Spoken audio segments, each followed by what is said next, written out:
Sorry, my speaker's All right. on your Hang on. feedback. There we go. We're Okay, almost here. sorry. Thank you. Okay, do it You were again. too close. Yeah. All right. Now we're officially opening the meeting. This is our Freeport Town Council meeting number 19-22, Tuesday, October 18th, here in Town Hall, Council Chambers. Roll call tonight so far. We have Councilor Pillsbury. Present. Councilor Fournier. Here. Councilor Lawrence. Here. Councilor Daniele. Here. Councilor Bradley. Here. And the chair, Dan Pilch, is here, and the vice chair, I assume, is on the way but is not currently present. To start, let's all say the Pledge of Allegiance together.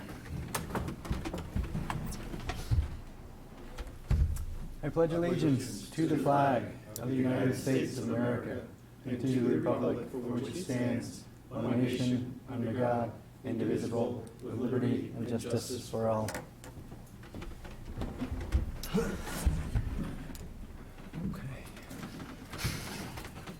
So we have minutes that were prepared by our town clerk that everyone should have. If anyone has questions or revisions, feel free to speak up. If not, I'll entertain a motion to waive the reading of the minutes. So moved. Second. Any other discussion? All in favor of approving the minutes? Aye. That's everybody. So unanimous. Thank you. Christine? Next up, we would have announcements. I don't have any announcements to make. Do any other counselors have any announcements to make? I never know the difference between announcements and information exchange. I got something in there somewhere. So Something upcoming and that everyone should know about, kind of thing? Or? Yeah, the first thing is... Okay. Do your mic. Thank you, everybody. Meeting House Arts is showing Our Town.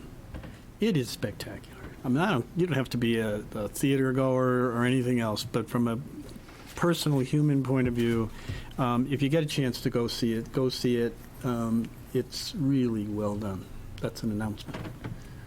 That qualifies. We got an information exchange. About to do that. You can go first. Anybody else have any announcements? No? All right. Now we'll do information exchange. Does anybody have any information to exchange? Councilor Bradley. I'm sorry to have one. Last night I attended by Zoom the sewer board meeting.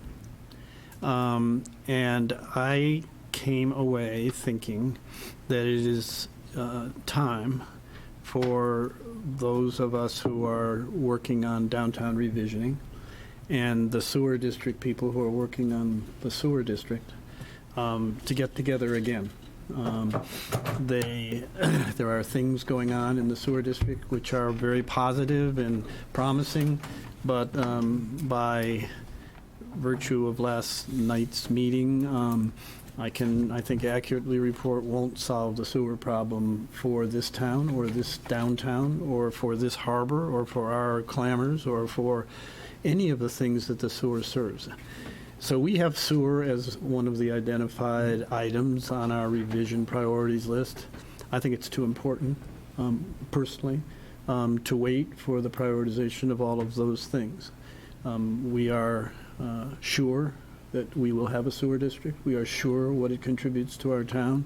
But there is still a sort of a reticence for both sides of the sewer district to get together, people of goodwill and same intentions, and get the problem solved. And this is a time when I believe, and I think I'm right, that there's a lot of money around that might apply to it, and there are a lot of ideas about how to fund improvements to sewer. And so what I'm proposing is, and it's a little more than an exchange, and I don't care if it's on this agenda or the next agenda, that we talk about this, decide how as a council we want to relate to the sewer board. Lee Harris does a good job, but I think he feels like he's on an island. And I don't think he should be. I think we should all be on the same island. So if we could talk about that, get that on the agenda, I think it would be positive. Do you propose just a discussion? You know what? I don't think it's a question of how do we collaborate. You know, we went through this last spring, and we came away, I think, with Brett working on earmarks and things like that we didn't get, and Leland working on rural development grants, which I think he feels has some promise. But there are a lot of other ways to fund things, and I think there's a pretty good focus on what needs to be funded and in what time frame. And we just need, as a council, I think, and as a sewer board, to decide initially that we're going to do it together. that we're not going to leave the sewer board hanging to figure it all out. It's not only not fair, it's stupid from my perspective. We can do a lot more as a town together than they can by themselves. But there are a lot of issues inherent in that discussion, both historical memory and future responsibilities. So let's get at it, and let's do it and get it done so that the District 3 fee schedule doesn't get the bulk of it, which won't ever meet the need, and then we'll have we'll be back here at a time when it's a lot more crisis and a lot less funding around to deal with it. So, again, I'm not the only one who has this interest. Everybody does, and everybody's been involved with one thing or another. I'm just worried a little bit that we aren't applying ourselves to the problem. We're allowing everybody to sort of go their own way, and I think the solution will come from us working together. Yeah, I've always been supportive of collaborating with them, so I'm on board, and happy to have a discussion, or if there's something concrete that's ready to be proposed, happy to, float that too, but at the very least, we could put it on the agenda for discussion. Okay, one thing we could do is just by consensus say, this is a good idea, we'd like to pursue it, and then pick a couple people to pursue it with them, and come forward with, after some work, with some ideas about how to solve it. Or we could go a step backwards, sideways, and have this discussion amongst ourselves first, and then decide how to go with them, or not to go with them. I think that's still, if some people feel that it's their problem, that ought to be said.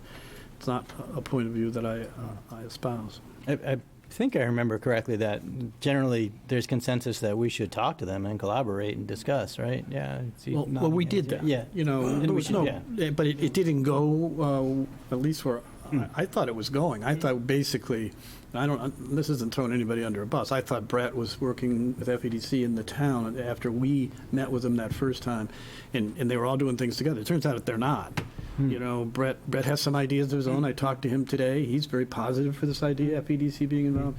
I talked to Leland today. He's very positive. But they're all reluctant at that level to be directing traffic. They want to see us direct traffic because it's our town and we represent it.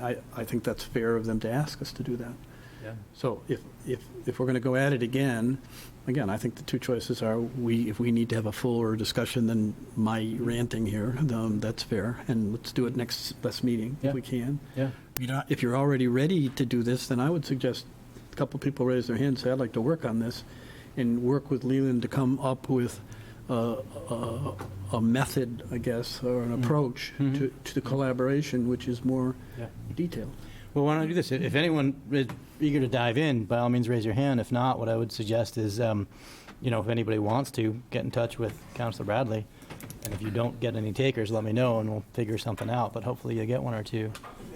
Is there any direction at all that anyone's pursuing, or are we all going? Oh, yeah, no. this way? Everybody, so Brett has ideas about how you might fund things if you knew that the town wanted to do it.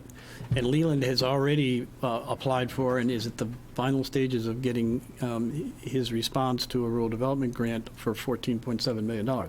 Point is, that doesn't cover it. It doesn't come close. And so there's a gap, and even if he got it all, which he won't, I don't think he even thinks he'll get it all. You then have to fund the gap there for that portion of what needs to be done, and his fees can't pay for it. It's $600,000 a year. Yeah. And connection fees, which we're concerned about for downtown, can't cover it. Yeah. Okay, well, I'd be interested in working. Yeah, Councilor Fournier? Go ahead. Good, thanks, Chip. I was on the sewer board 6 years or so ago, and I think we have a similar problem. It's better than it was, but there's certainly a lack of communications. And I think the analogy that Ed made, that they're on an island down there, is true. I think we need to open up our communications, but, how things are structured is so interesting. They have their own autonomy. They have their own ways to go about and do things. And, there's a couple of, this is a time maybe to open up because, we look at some of the critical things coming down the road. And I would like to have a frank and honest discussion on some of the issues that were there, that are still there, we had 6 years ago. I would be glad to come down and sit down. I think Ed is right on the money. We certainly need to, we need open line of communications to work better together. So more than willing to help on that one. Councilor Pillsbury? So just wanted to clarify, is the ask to get engaged in response to them trying to fundraise for their operational needs? Because I remember that they had a pretty comprehensive plan, but it wasn't going to be an expansion of the district. It was just going to be basically keeping things going for the next 20 years, or whatever the timeline was. Is this a discussion as to how the sewer district can better integrate into the visioning of downtown and the future of our town? Or is this, how do they raise the money to meet their operational need right at this moment? From my understanding, if I may, both. You know, in other words, it's a package. You know, it's a big, they have some significant capital needs to, just so the plant will continue to operate, not for the next 20 years, but, you know, immediate next. Lee wouldn't say this plant's is falling apart, but he is saying that the operational needs for remedy and redress are increasing exponentially, and so we got to do this. And his consultant agrees with that.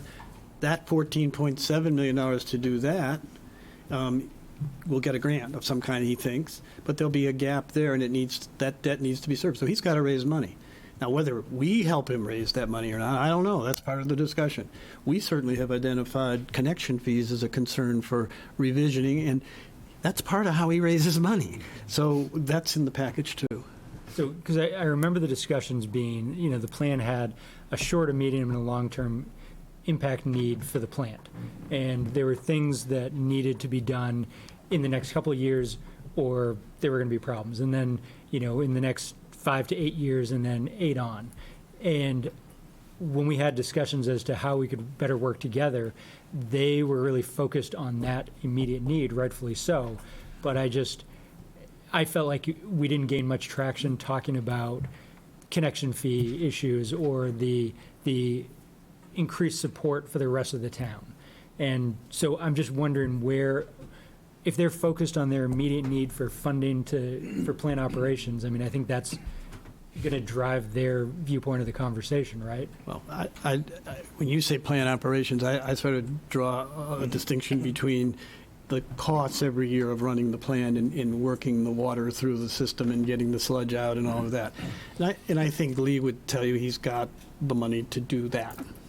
What he doesn't have is the money to close the gap in the $14.7 million, which is also what I think you're talking about as operations. That's near-term revision, modification, improvement, salvage of the plant. And beyond that, there is another tranche of repairs that probably could wait, I think, if you ask Lee, 5 years, but he won't guarantee it, you know, because it could go at any time. Yeah. So if you're going to do it, is sort of my take. And how we help or how we participate, I don't have any idea, other than I think we ought to seriously consider being partners in this rather than just critics. And I'm not saying you're being critical. I'm just saying that in the past, I think the sewer district thinks of us as sort of oversight without attachment, you know. Yeah, but I remember having these conversations. You and I met with them. Yep. And we pitched that exact same thing, but they were hyper-focused, rightfully so, on their immediate needs and getting grant funding for it. Yeah. And so the only thing that really came up out of those conversations is maybe FEDC might help them apply, or maybe we could get some earmarks for them. But it just didn't seem like they were ready for the second part of that conversation. Find out. And so, I mean, I'm happy to go back again, but that was just my recollection. I don't disagree with your perception, other than I thought that conversation was taken by the responsible people within the town and in the sewer district. That would be Lee and Brett, and they did, and they went after the things that were looked to them like early fruit. And now they're getting a sense of what that fruit is. And I talking to both of them, I think each of them would agree it's time to figure out how to solve the problem. Councilor Fournier. I had an hour discussion with a board member this week. It's funny how this come up today.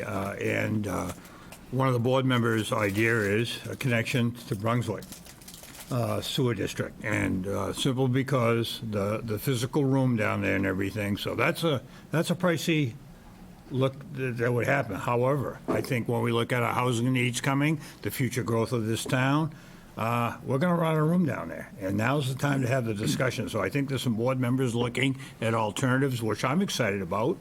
That may be something we got to be frank about. So yeah, let's go down and see what happens.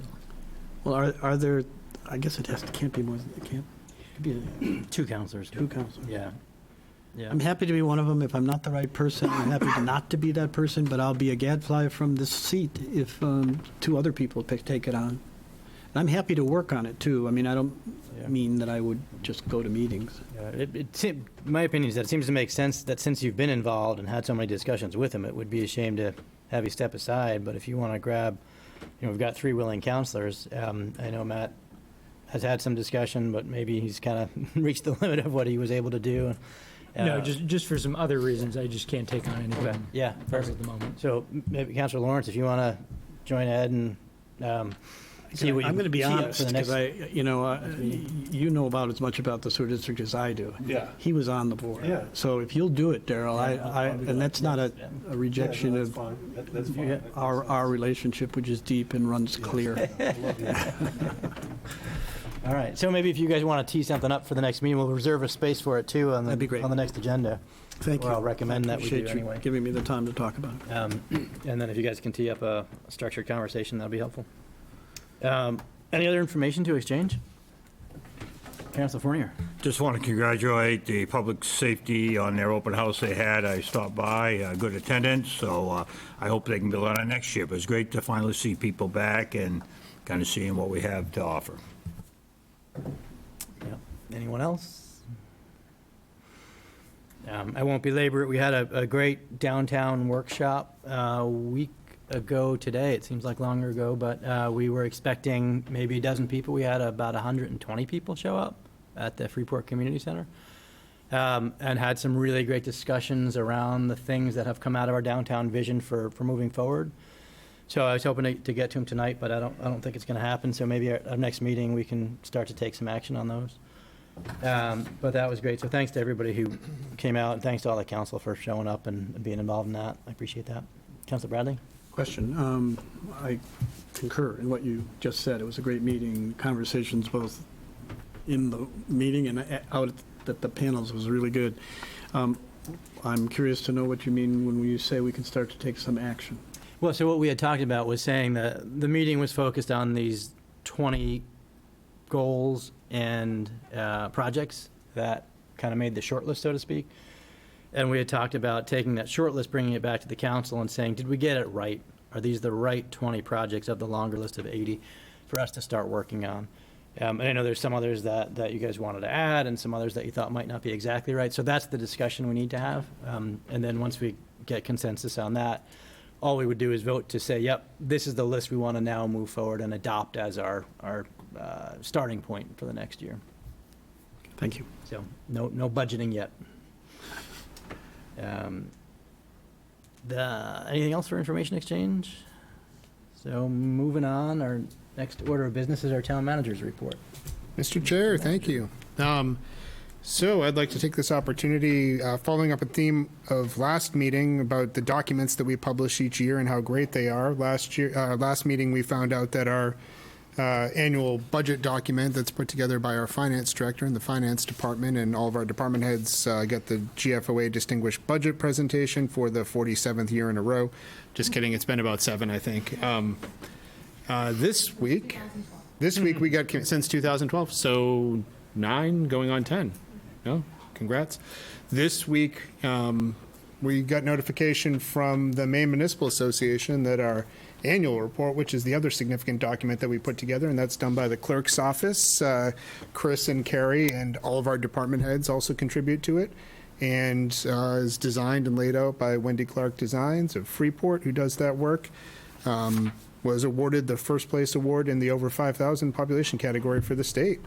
So we're usually in the running in those competitions. We've always done good reports, but I think that's great. And the other two runners-up were Lincoln and Waterville. So we're in there with pretty much everyone in the state. So for the big, I don't know if they consider everything over 5,000 bigger towns, because they run a separate category for, like up to 500, the 1,000 populations, those kind of things. But first place. So congrats to the clerk's office, to Chris and Carrie, and to Wendy, who is our designer on this. They did a great job. If you haven't seen it, they're fantastic. Chris, do we have print copies left?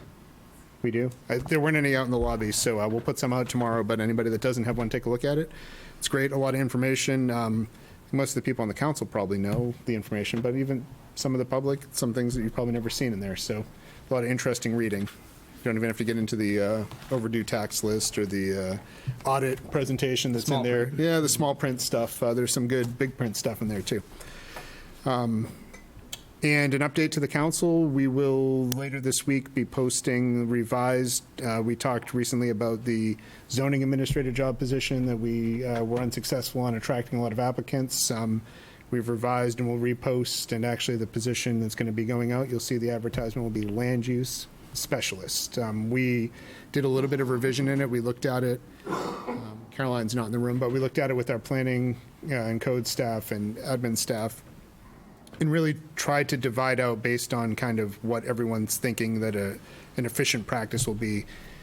Divide out the codes and building inspection thing with the land use stuff, which is subdivision, shoreland zoning, and all that, and kind of bifurcate that. So the planning functions, the land use functions, so there'll be the codes officer. We almost went with land use officer, but we felt a little policey. And then the land use section will be kind of separate. They're going to work together. Caroline, Nick, and this hire will work together, but they're going to be kind of focusing on two different buckets of planning and codes. So that's the plan. We have a few people that have expressed some interest and asked to be notified when it goes up, both locally and at the state level. So that's a few more people than we had for the entire last round of people who expressing interest. So pretty excited. And that's all, Mr. Chair. Super, thank you. Any questions for the manager? Moving on to our sixth order of business, this is our public comment period. So every meeting around this time, we open up the floor for public comment.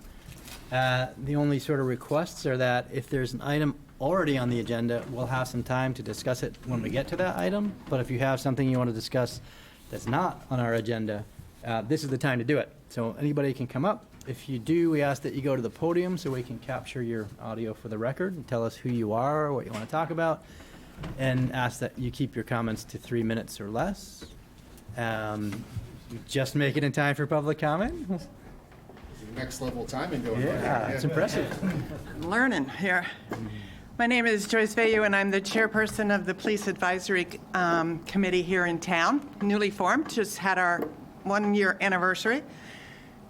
I just wanted to get kind of the feel from the counselors. We're going to be doing a survey of all the residents that would like to participate in Freeport of some of their ideas of where they'd like to see our police department 5 years, 10 years down the road, size, large, small, new types of positions, all kinds of different questions.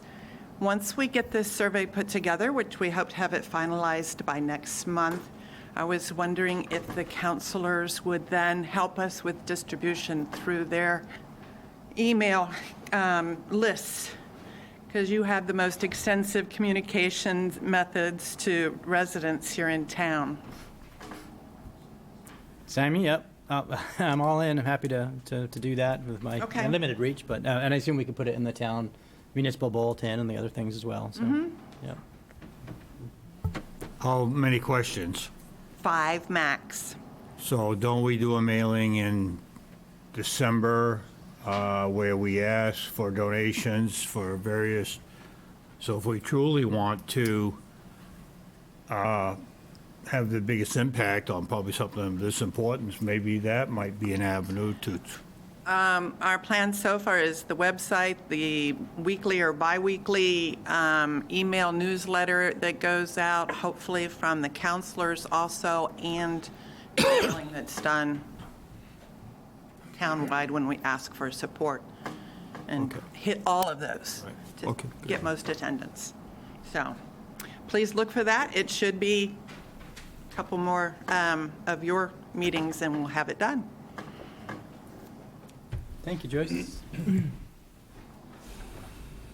Anybody else from the public who wants to talk about a non-agenda item? Yep, come on up. This isn't to the item that I have on the agenda tonight, but my name's Scott Poulin, 55 Baker Road in Freeport, and I have about 35 years of municipal and school finance, and so I know how difficult it was for the award for the town, for the financial award, and I'd like to really thank Jessica for her work on that, and Peter and the town council for your strong work on budgeting for the town of Freeport, so thank you. Thanks. It's nice to hear, and I echo that. Jessica's out in the hallway, but she just got some kind words. We'll make sure that she hears them. Yeah. Yeah, it's nice of you to say. Any other public comment? I assume nobody on Zoom is eager We've got to people speak? on Zoom, one member of the press, and someone who is here for an agenda item further down the agenda. So Okay. I think unless somebody pops up, we can assume that, Yep. If come back anybody on Zoom, either now during public comment or when your agenda item comes up, use the raise hand feature on Zoom, and that'll give us a heads up that you want to speak, and then manager can bring you over and turn your audio on to do that. and Sarah, we do see you out there in Zoom, so we'll come back to you when we get to your item. So moving on, this is our action part of the agenda. We've only got 4 things to vote on tonight, unless something new comes up. The first one is our consent agenda, where we bundle a few things together to vote on as once. That consent agenda is pretty short tonight. It has a liquor license renewal for Brickyard Hollow, and it has a donation that we're accepting on behalf of the Freeport Fire Rescue Department. Anybody have any reason why we should consider these things separately instead of together? Seeing none, I would entertain a motion that the October 18th, 2022 consent agenda be adopted. So moved? Thank you, Councilor Lawrence. Second. Thank you, Councilor Daniele. All in favor of adopting the consent agenda? That's everybody, so thank you, councilors.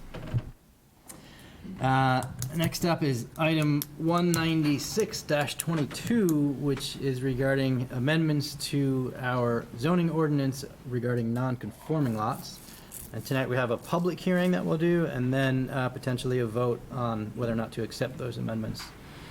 Are we having a presentation from our planner before we do the public hearing? Okay, why don't we do that so that we know what we're talking about?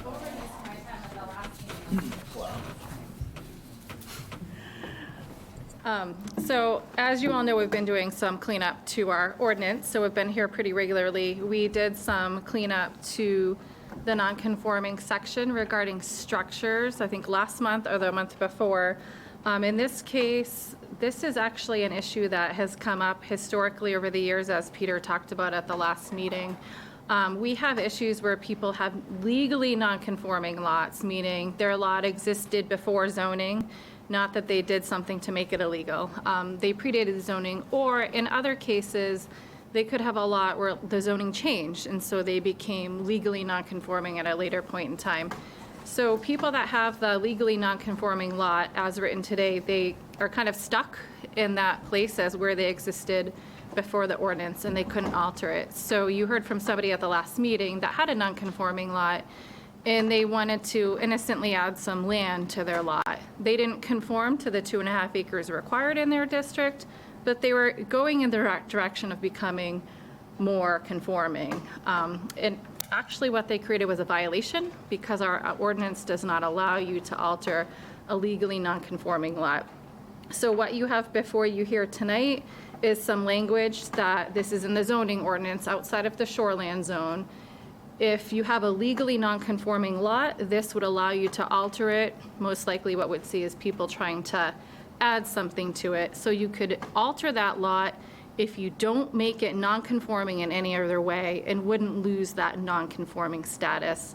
At the suggestion of the code officer, based upon conversations with DEP for clarity, we did add in here that this does not apply to lots in the shoreland zone, because they have this came up at the planning board meeting, they have their own provisions in the shoreland zoning ordinance. Otherwise, it's pretty straightforward. I'm happy to answer any questions that you have. Councilor Fournier? And I didn't realize shoreland didn't apply. How do we fix shoreland? Daryl, were you here to experience shoreline? We've been talking about it forever. I can't remember if you were here when we just adopted that new one. So any changes we make for shoreline zoning have to meet the minimum requirements of the main DEP, and any changes to the shoreline zoning ordinance also have to be reviewed and approved by DEP. The new language that we just adopted very recently meets the minimum, but DEP does not have language that allows the municipality currently to include this provision in the shoreline zone.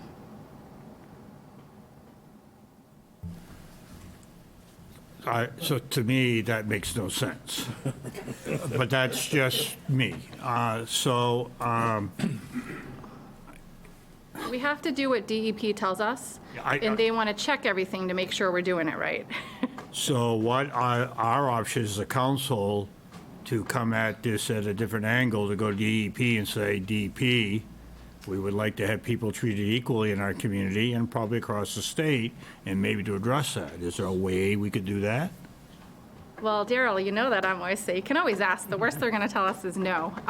So that is a fair question. And we have worked with DEP on some other cases. We had another situation where people had these oversized lot, but barely any frontage. And so we worked with them. Actually, Peter did. He could probably tell you better than I could.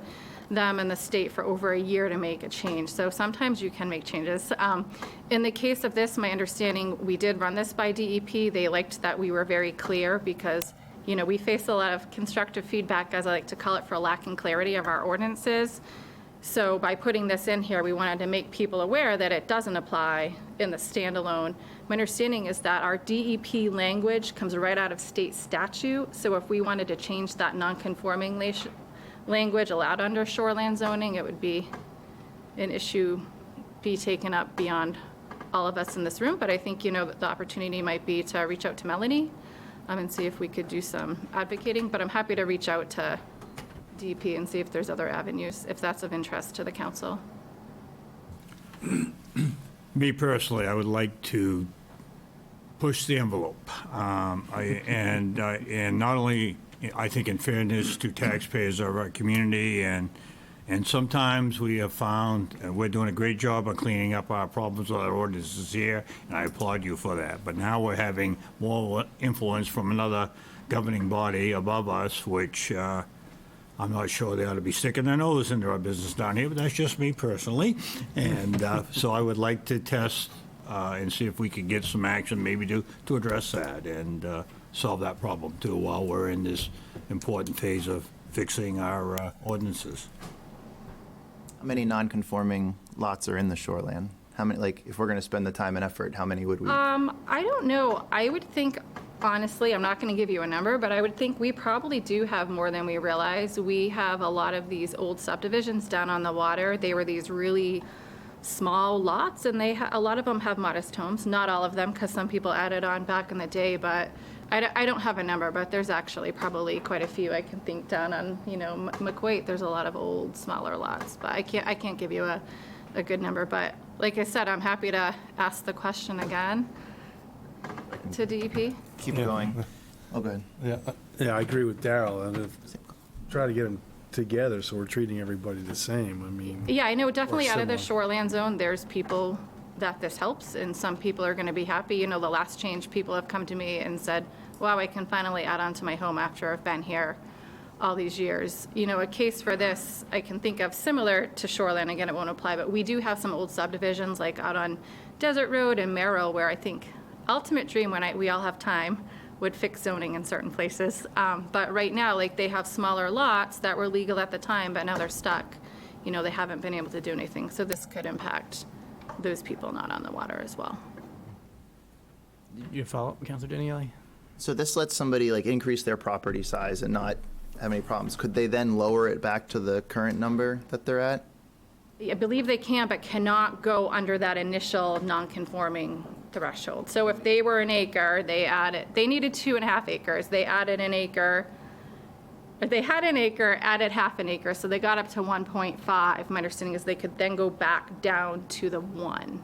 And why do we want them to be able to do that?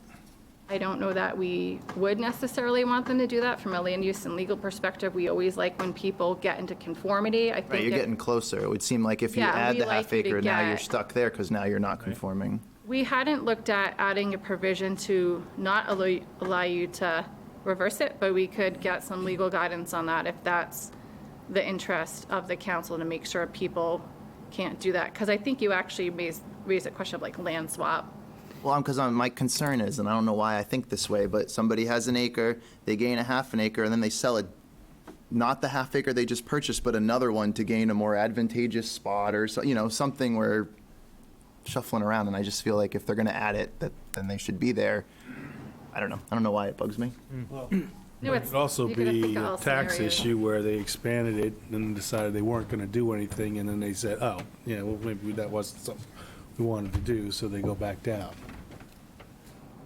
It's letting somebody make their property worse that wouldn't otherwise be, like, if you're getting closer to conformity, why would we then let you go further away from conformity?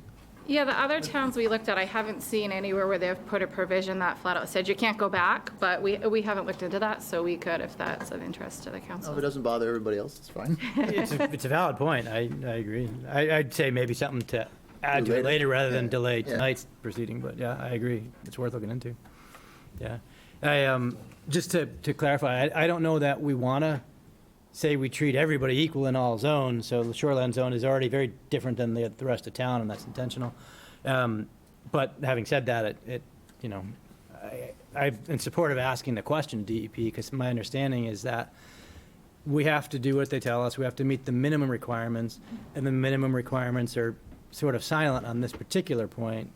It's not saying we can't do it, it's just not saying that we can do it, so that we should at least ask the question. The requirement or the current language in our shoreline zoning ordinance does not give you the ability to do this. It references that lot of record and doesn't have this language to give you the provision to alter it.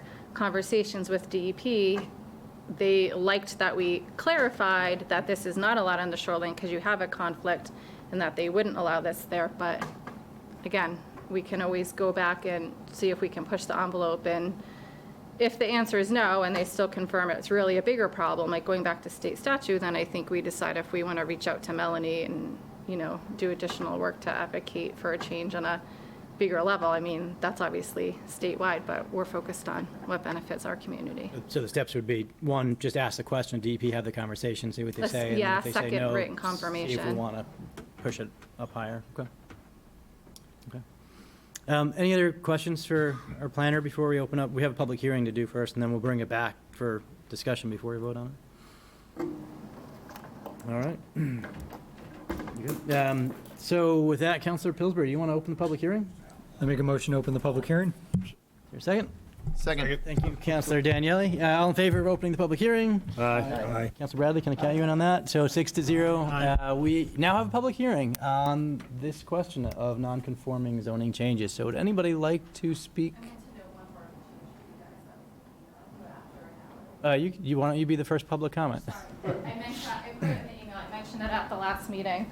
So when I was doing a final read over, I noticed that there's 3 words omitted that I think you should add in here to make this read better and consistent. On the cover page where you had the email 3, where it says alteration of non-conforming lots, a non-conforming lot legally existing as of the effective date of, we want to add adoption or amendment. That way it's not just the lots that existed when we adopted the ordinance, but it's other people that could have become conforming, legally non-conforming because of a change we made in zoning.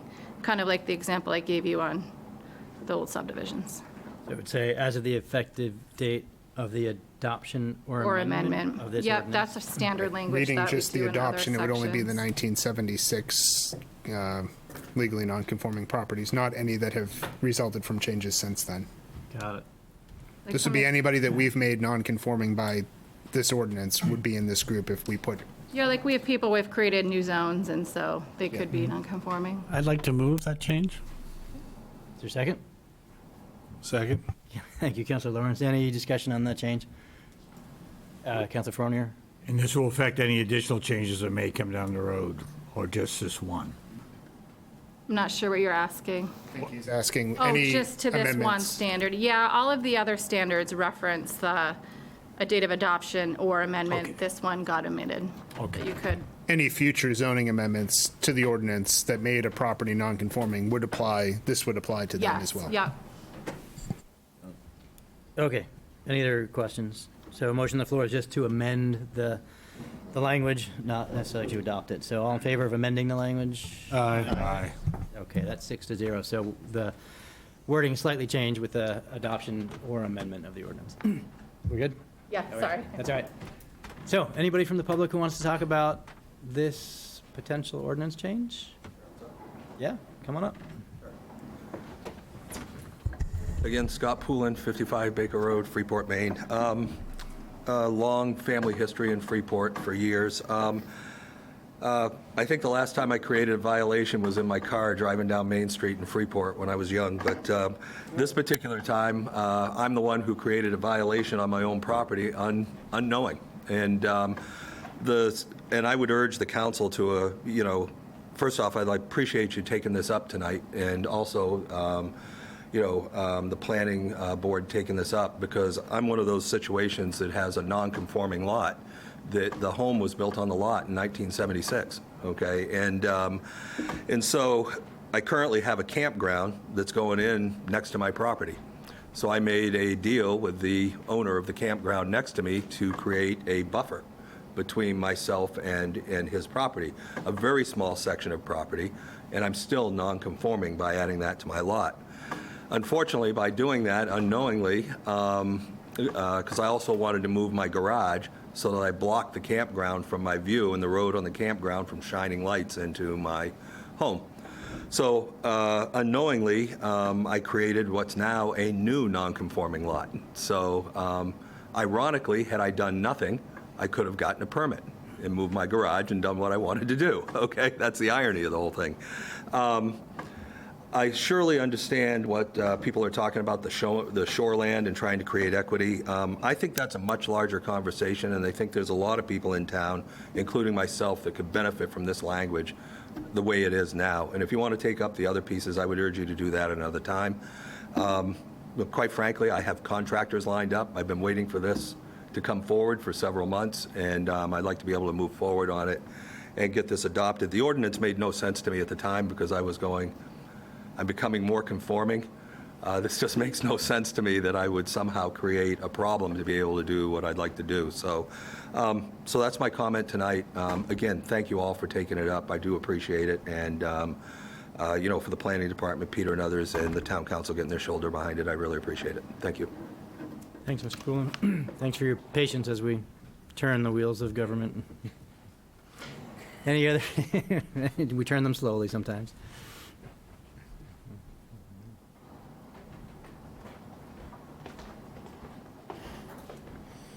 Joyce Vayu, Flying Point, non-conforming, been non-conforming for 3 generations. Why? Totally want this gentleman to be able to move his barn and protect himself from whatever's going on next door. It makes no sense that those of us on the shore can't do the same thing.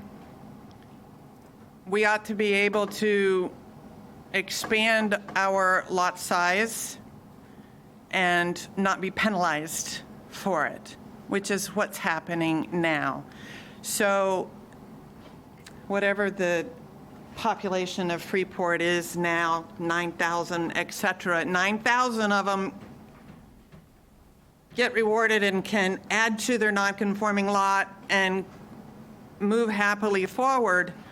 And the other 400 of us are in the penalty box.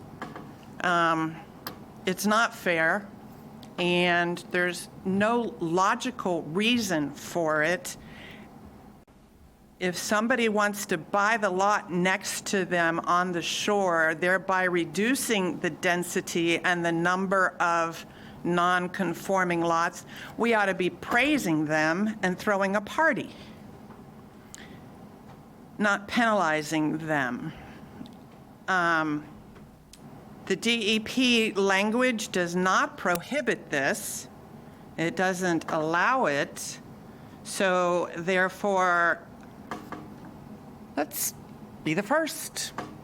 Let's try. Put it in there.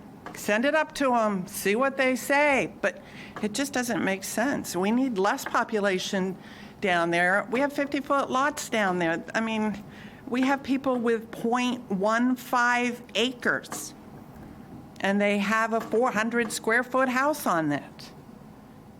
Maybe they'd like to buy the lot on either side of them and get 4.5 acres so that they could build something a little bigger, but they can't do that now because they're shore and we don't qualify for what the rest of the public does. So please, let's pass what you've got, but continue. Please don't drop it. It's not fair, and it doesn't make sense. Thank you. Thank you, Mr. Bayou. Any other public comment?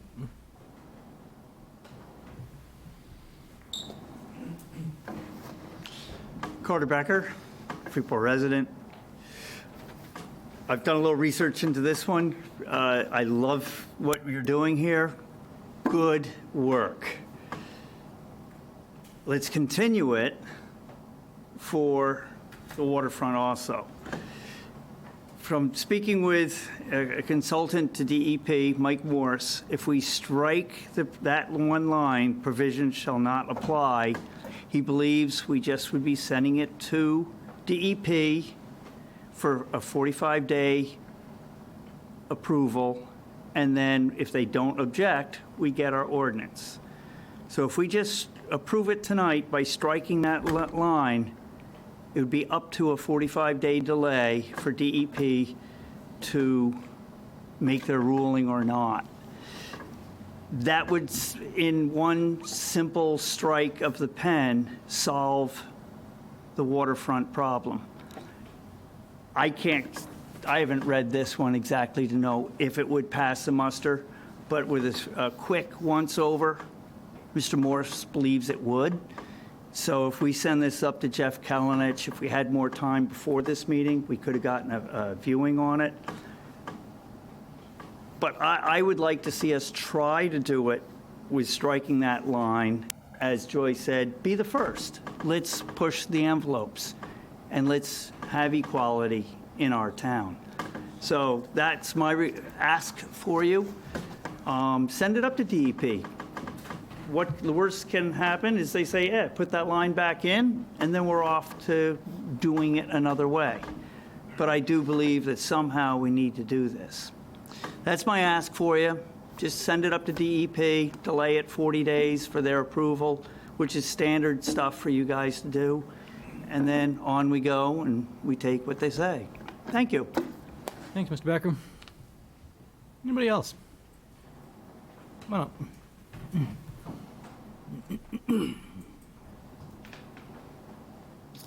Bill Creighton, Freeport resident, live on Bow Street.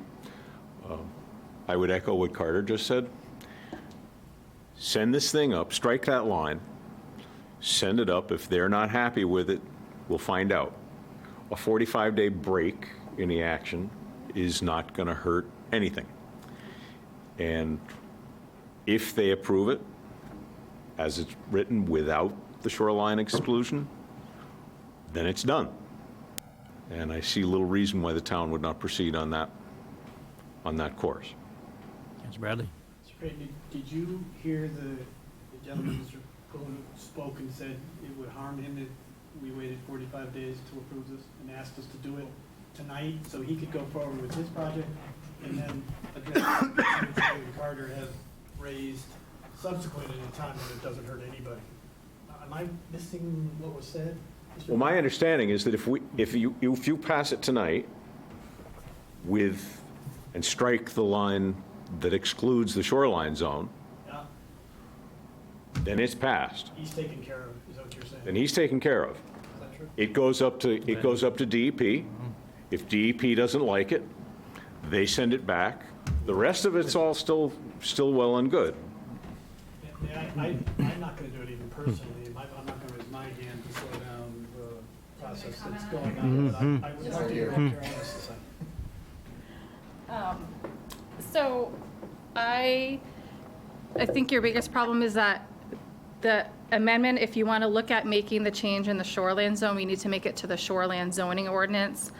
Knowing that we have consulted with DEP, we have gotten guidance, and they agree with that fact that this would conflict with what's in the shoreline zoning ordinance. I would not want to amend it on the fly. I think you're better to go forward as presented. If we want to amend it, we want to amend it in the shoreline zoning ordinance in that non-conforming section. So I think what I would do, if you take action on this as written, I'll email this language to DEP and see if we can get them to agree, which is what we did for other shoreline, try to get an advisory opinion, again, in writing, if we can put it in the shoreline zoning ordinance. If we can convince them that we can, which we don't think is likely, but again, we need to ask, if we can and we amend it, I say we would amend both ordinances again at the same time to remove that, to be clear and have them be consistent. This change tonight is the zoning ordinance, not the shoreline zoning ordinance. So the sentence. Thanks, Jake. The sentence that we're being asked to delete did not receive or require DEP approval.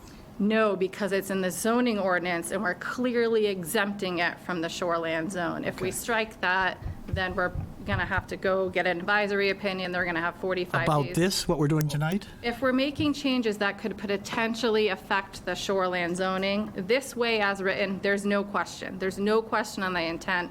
We're not having a conflict. We pulled out our shoreline to the standalone ordinance. One of the benefits of doing that is every time we amend these 250 pages, we don't have to send it to DEP and wait 45 days. I understand that, but the question I'm really trying to figure out is if we took this provision out of what's in front of us tonight, we had another amendment just to take that language out, DEP, would DEP care? Would we have to go back to them for approval of what we're doing tonight? I think technically if it's anything that could potentially affect the shoreline, the interpretation is that this would conflict with the shoreline zoning ordinance, so you still wouldn't be able to do it, but it's not going to be clear, and it's going to raise flags, I think. And slow down the work? And it will slow down Mr. Poulin. And they have taken the full 45 days the last two times. But isn't that why we took the shoreline zoning and made it separate so that we had two separate zoning ordinances, one for regular and one for shore zone? So I understand making it clear that it doesn't, but it already does because they're separate. Correct. We know that there's still causes some confusion, even though we have the separate, so we're truly putting it in here for clarity. The interpretation, if you don't, is you're going to have two that conflict. The shoreline zoning as written today will still apply. Well, shoreline applies anyway. Does not clearly allow this. Shoreline zoning, and that's where these people are, where this is not for shoreline zoning. I understand you're saying Correct. This is not for shoreline, but we already said this is not for shoreline in the. You're telling us to be clear. We're trying to be clear, but we're, like, as we do that, we're creating. It's redundant, and the only reason that it's in there is to clarify to DEP that this is not intended to modify shoreline zoning, so they have zero confusion that they're supposed to be reviewing this. Because if you say this doesn't apply to DEP's review authority, we don't have to send it to them. We're not going to do any of that. But you just said that we separated this so that we didn't have to send these up We to. did, yes, we're trying not to, but we know Right, so, it has caused okay. confusion in other municipalities. DEP knows we're putting it in there. They think this is a good practice because their guidance is you can't do this in the shoreline zone, but we will go back to them. Anytime we do the Get shoreline it in zone. writing and give them the language we're putting outside of the shoreline zone and see what our next steps could be to advocate. So now anytime we change shoreline zoning, we have to change this zone, this document too. Not necessarily. No. No? I would say Okay. that if that comes out of there, I don't think there should be any assumption. But let's just say the council wants to take it out, which is in your purview because you're the adopters. There should be no confusion to the public that changes anything in the shoreline zone. Right. DEP may or may not comment on the fact that we took that language out of there, may ask us to put it back in if they get a look at it.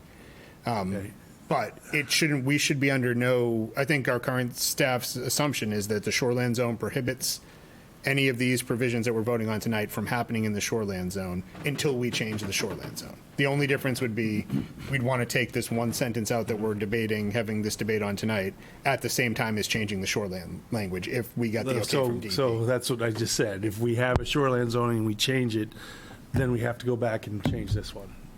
I would say that This particular one. yeah. And Are you just anytime we saying to do- go back and clean this up to then strike it? I get it. It's, No, I don't know because That, if I'm understanding you right, we have this, and then we go to DEP. If they say, okay, you can change shoreland, then yes, at the same time, we would strike this, make the two match, and everyone would go on their way. But we don't could have leave it. to. Huh?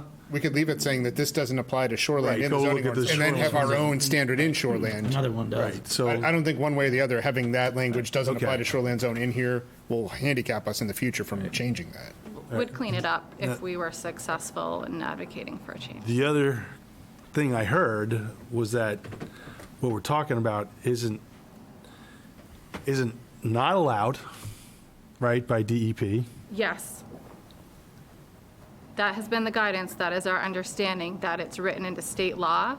We That it's- have advocated, Peter had worked with the DEP and the AG to get some other Right. changes, so I do think it's worth going back to them, sending them this language and getting Right, something. but right now, we could change because it's in the DEP language or whatever, they don't have anything that says it. It's not allowed, but it's not approved, so, They do not allow this, and our understanding is because they don't clearly allow it, they would object if this situation were occurring in the shoreline. And to zone. further clarify, the understanding is not that the department has an issue with it. Our understanding is that the Attorney General has advised the department that state law will not allow the modification of the lot of record definition in shoreland zoning ordinances in general across the state in conformance with state laws. So that's from the AG's office, direction to DEP staff, which we've received. When we have this conversation, DEP's program staff and the commissioner's office have a conversation with the deputy AG who deals with who deals with DEP. They have a person who deals mostly with the Right. environmental stuff. Just to loop back in. We'd be involved at that level. This was not a shoreline zoning project. It was clearly meant to be. yes, I know. We did not go It's just through come up. and get in but it- writing and get fancy answers. We were trying to help these existing lots Yeah. outside of the shoreline zone. If we want to, I'm gathering from the public and the council, if you even go forward with this tonight, there's consensus to have me start emailing DEP. But it was conversation with them. It wasn't something we were pursuing, so we didn't put all the time into it that we did when we, went through shoreline zoning. So this was non-shoreline zoning work that we were trying to do. So can I try and sum up, and then we'll go to Council Fournier? If taking this sentence out doesn't clearly allow this to apply to shoreline zoning, because we have a whole separate ordinance we would need to amend if we wanted it to apply to shoreline zoning, assuming DEP approves. So taking this out doesn't seem like it has an effect immediately. Taking it out might also trigger DEP to say, well, we may want to review that. We might not because the shoreline zone is separate, but we may want to because it's not clear now if you intended it to apply to shoreline zone. And if they do say that they want to review it, then potentially we're delaying Mr. Poulin and everybody else who's waiting for this change to happen 45 more days at least. And then at the end of 45 days, they may come back and say, what you've done, we don't like, and we want you to go back and specifically exclude it. They may say that, but they may not. But there's that chance. So It's really in there to be clear. I think Yeah. even the people that are advocating because they want this in the shoreline zone, they're going to want it to be real clear too, Right, to right. benefit them in the future. So I think if Either we want to way. fix it, I'd rather us take time and go through the right do it process and properly, yeah. pursue it the right way. You keep telling me to clean these things up and Yeah. make them clear, so that's what we're trying to do. But, we also know that there's a lot of inequities in shoreline and not shoreline. We've heard that from our residents repeatedly. Yeah. No. Council Fournier, do you have a question? Yeah, so if we strike that, so I'm coming at this at a different angle. Since we're mentioning shoreline zoning in here, I don't want DEP to come within 10 feet of any of this zoning, because as far as I'm concerned, this is a business of the town of Freeport, our council. So by adding this in, does that raise a red flag, and does that get them in and to create conflict? If by taking it out, DEP doesn't review it, they don't get involved, it's none of their business. I'm kind of in favor of that. So I guess I need guidance on which way we I see go. it as reverse. We're bluntly saying this does not apply in the shoreline zone. We're not even going to send it to you. If we take that out and somebody sees it and they're concerned, or they raise the issue, or they say, does this apply in the shoreline or doesn't it apply in the shoreline, then we're going to get stuff reviewed again. Yeah, I think we're defensible in not sending, if it says this does not apply to the shoreline zone, it's not going to the commissioner's office because we're 100% clear. And They're again, not the going to be planning asked to board comment on did it. not talk about this in the shoreline zone. It was clearly mentioned that it wasn't going to apply there. So even if the other thing, we wouldn't have to clear this up because this is still not part of shoreline zoning. So Just you would makes leave it. very clear that we are not Right, and messing with that, shoreline I don't zone. have a problem with that, but if we get the shoreline zoning changed, we wouldn't have to redo this because it's still not part of shoreline zoning. Right, I would clean it up, but that's just me. Well, then we're back to the same thing, right? Oh, well, You know, it's, like, if you're saying you want our documents to match, then we're going to make them match. I get that. Ultimate goal. When you make the shoreline zone change, not. Yeah, if we made the shoreline zone change, then we would want to strike Take this it. out It's at the really same- not, you can But do the cleanup still- at the same time. This particular ordinance does not apply to shoreline zoning, so that statement would still be valid. That's true. Yeah, yes, Potentially, yeah, it would yeah. still be valid, yes. So we wouldn't have to You could leave it, necessarily. you could take it out, yes. All that it's saying is section 3 does not, it says this provision shall not apply to lots that exist in the shoreline zone. If you have an identically worded provision in the shoreline zoning ordinance that applies to lots in the shoreline zone, you're not violating this ordinance by doing that. And that's what I'm saying, is that You don't need to go back and do this. Caroline Right. wants us to, so it looks nice and clean because she has good I I attention to get it, detail. but the whole Yeah. reason for it is to say this is not shoreland, so if it's never shoreland, then it's stated If there. it's one never- last zoning amendment I I know can this is- do, I'm Yeah, for it. we can clean it up. Thank you for Our time taking one comes. thing off our Yeah, we plate. can clean it up. Yeah, Councillor Daniele? Mr. Chair, we're still in public comment. Can Yeah. we go to public I was just about to do that. So it looks like we do have somebody lined up. Thank you, Caroline.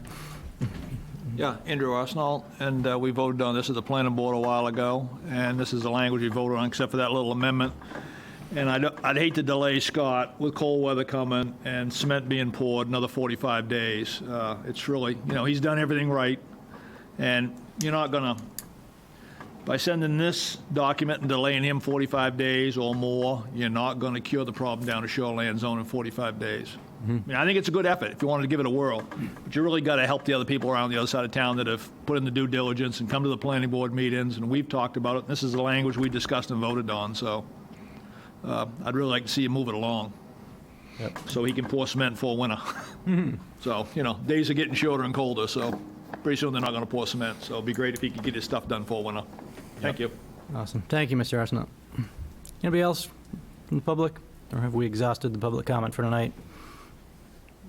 Exhausted something. I don't want to be premature, but if there isn't any more public comment, then Councillor Pillsbury, would you make a motion to close the public hearing? I make a motion to close the public hearing. Second? All in favor of closing the public hearing? Aye. Everybody unanimous? And then, Councillor Pillsbury, would you like to read the, be it ordered, making a note that it's as amended? Yes, be it ordered that proposed amendments to section 202D, non-conforming lots of record of Chapter 21, Town of Freeport zoning ordinance, as amended, be approved. Second. Thank you, Councillor Fournier. Any discussion before we take a vote? We sort of discussed it at length, but is there anything we didn't get to? Just one clear thing. We are going to address shoreline zoning in the future. Yes, I will send the DEP an email and get something in writing, and I will come back to you with report on the next steps. And your hands are a DP, so I'm going to go to Peter.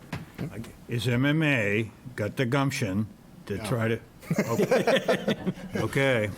Do they have the gumption? Sorry, you got to MMA and gumption. To introduce a bill? LPC at MMA, as far as I'm concerned, this has got to have a huge effect along the whole coastline, and the LPC, this is a primary thing that they were designed for to do. Yep. So maybe it's time. So we've got- we come at a different angle because instead of having one lone representative going up, if MMA would come behind this, and we have our representative here to bring it up, at the next meeting that we voted on, let's see what happens. I know that I can speak secondhand from non-personal experience that our current code officer has had extensive conversations with the legislature, both in his state association hat and with Speaker Gideon's office when she was our rep when he started here, about changing a lot of these things in the shoreland zone that are problematic across the state. And there, I think, is a very widespread reluctance to touch shoreland zoning at the legislative level. So just throwing that out there, that things, modifying shoreland zoning, even when they're common sense like this, don't land very well at the legislature. Well, that's the sentiment today, but there may be a different sentiment in the future. Understood. So I'm just trying to be realistic that But as much as to we me- think it makes sense, I agree with you, but To me, the LPC of MMA should, and we've taken a lot of other issues that was not supported by the state through Maine Municipal and been successful. so let's talk a little specifically about that. I don't mean to hijack this. Well, If you want to I- have We'll a talk about it after we pass this. you want to pass this, and then we can talk Yeah, about it the. sounds like we have, our first step is have Caroline talk to DEP, and then you guys can confer about what you want to do after We have that. our local rep is one of our employees, so if we want to get specific MMA. about what we're asking them to do, let me know. We can, I mean, they're meeting bi-weekly now, so, and they're still formulating their. Yeah, I mean, like, we just gave feedback on, like, the proposed policy steps that they're going to be taking. They haven't adopted a platform yet. So this is the time. It doesn't mean they'll support it. And my comment about is there gumption, I think there's probably going to be widespread reluctance there, but we could put it forward. Yeah, but it probably makes sense to get the opinion from DEP first, because if they happen to say yes, all this is moot. If they happen to say no, then, you can figure out. My prediction is that we'll need to talk with the legislative end. Yep. But that's just my guess. And that's not from the department, that's from the legal guidance the department has already received. Okay. All right, any other questions, comments? All right, I think we're ready for a vote. All in favor of passing these amendments as amended? Aye. That is everybody, 6-0. Thank you, councilors, and thank you, everyone, for commenting and for being patient with us as we get this done. So good luck pouring your concrete before the winter comes in. Okay, we are on to item 19722 regarding a tax abatement for a parcel in town that the manager's going to explain to us. Is Min in the building still? Our assessor was here meeting with some residents, and he was going to stick around, but I think he might have got his meeting over before 6 and might have taken off, so. Okay, this one's really simple, then I'll take it. You've got a memo here from our assessor, Min Lee, who summarizes there are 4 tax years in question. We are only allowed by state law to go back. It's very specific on taxation. When there are errors received, the assessor is allowed the current year to correct it, and the council can go back 3 years. So, we can go back 3 years in general as the town. So the account has been corrected in this tax billing issue. It's a small amount, but it is, money in someone's pocket. It was double billed. There was a bill that was sent for a parcel with an outbuilding, and there was a bill that was sent separately for the outbuilding, and he had been paying it for many years. 2 bills. So in auditing kind of these weird onesies and twosies, our assessor found, hey, this one looks like it's double. He deleted it. We got a call from the taxpayer saying, where's my other bill? And he looked at it and said, whoa, you weren't supposed to be getting another bill. What is that? And so his recommendation to us is refund the guy his money, which I totally agree with. So he's paid $203 last year, $199, and $193 over the last 3 years in taxes on the workshop. It's the fair thing to do. It's an illegal assessment. He was billed twice, so. Any, Councilor Pillsbury? And you said this was going on a long time? Correct. Can you define long? I can't more than 3 years, but we can only go back for 3 years. We can't send tax refund. Through the abatement process, we can't send a tax refund check more than 3 years. Actually, I can't do any of it. The council can't do more than 3 years of an abatement. Councilor Daniele? Can we legally not charge them taxes just this year as hey, sorry we messed up for so long? You Can we could, legally give him not charge taxes? you Give can't him do a- that, but- Right, can we reduce his tax load for this year to say? we can't whoops, monkey with his taxes at all, but you could send, if the council wanted to Refunds. appropriate money outside of that process, that has to be a political decision that you have to say, hey, we've decided to make a gift to somebody because of this bad thing that happened. I mean, that's no different than appropriating money for doing a bridge. It's a town matter, but you have to make that political action during the budget process. So if you want us to do a little more research and bring something to you, we could do that. I guess it'd be nice to know how extensive this is. If this is 4 years, that's a lot different than if this was 20 years. The only thing that I'll say, I agree with you 100%, and I hope that if that ever happened to me, that I would get that treatment, but keep in mind that when abatements happen on large parcels and large impacts, we might want to be careful of setting precedent that we're not going to, if it's a $500,000 per year abatement for something, that we're not opening ourselves to going back 20 years on that as well. There's a reason the state law sets a back-looking time limit for municipalities. That protects us as well in cases where we've made errors, big errors, I should say. In the other direction. Either way, I mean, specifically, well, this is an error, but we're recommending it, but if there's something where, let's say, like a commercial property owner or a large, high-value property owner finds something improved, we don't agree with it, but proves through the appeal process that we're wrong or something like that, we can be held to that, so. Councilor Fournier.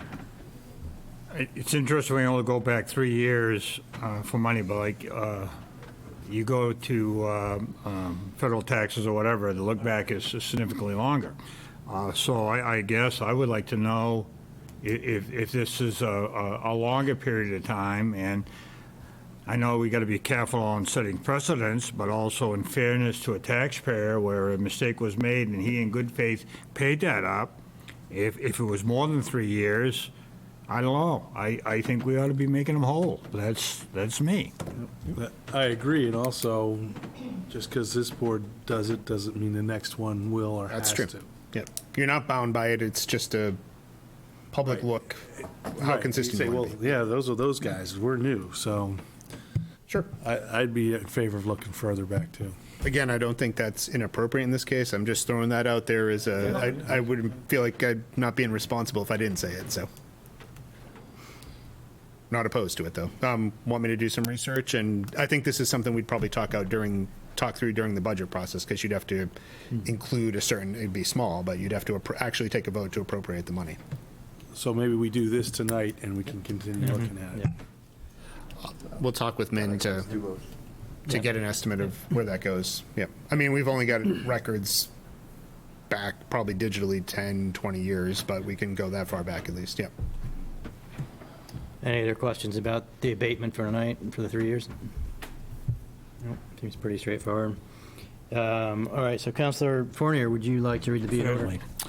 Be it ordered that a tax abatement for parcel 821-63-C-0 be approved. Second. Thank you, Councilor Lawrence. Any other discussion? Should the abatement say the amount? That's probably a good idea. Totaling $596.64. Yep. Totaling $596.64, excuse me. Okay, and your second still stands, I assume? Yeah, yeah. Yes. Okay. So, without any other discussion, all in favor? Aye. That's 6 councilors, so that passes as well. Thank you. And just a correction for the record, I had forgotten, Councilor Egan is excused tonight. He had told me he's going to be out of town and wouldn't be able to join. I'd forgotten that up front, so he's not missing. I know that you mentioned he's in Boston or something. He's out of town for work, yeah, and he told me a couple weeks ago, and I just forgot. Okay, item number 198-22, last item we're due to vote on tonight is action relative to appropriating some of our ARPA funding to Freeport Community Services. I believe we have both a memo and also our executive director from Freeport Community Services in the room.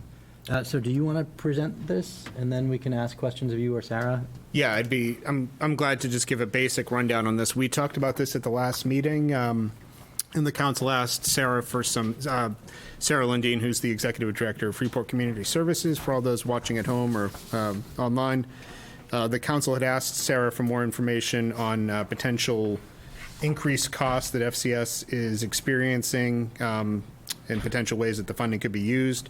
We got a detailed memo from FCS on some of their additional costs. And I just want to point out that we do know that we talked about capital appropriations. There was not openness on that, but she was asked to throw those in there, so that's why they're in there. It's not a double ask after being told that the council wasn't considering that. I summarized some numbers just to have a draft number in the motion. I don't know if that number is right, but we needed kind of something out there so the public could be aware of what we were talking about, the general scope of things. The 112,500 is rounding up for the difference for the 30-hour position, and the programming and resources mostly for the fuel fund, but a few other items, food pantry, things like that. And then there were other additional ongoing capital expenses that were included in the memo from last time. So.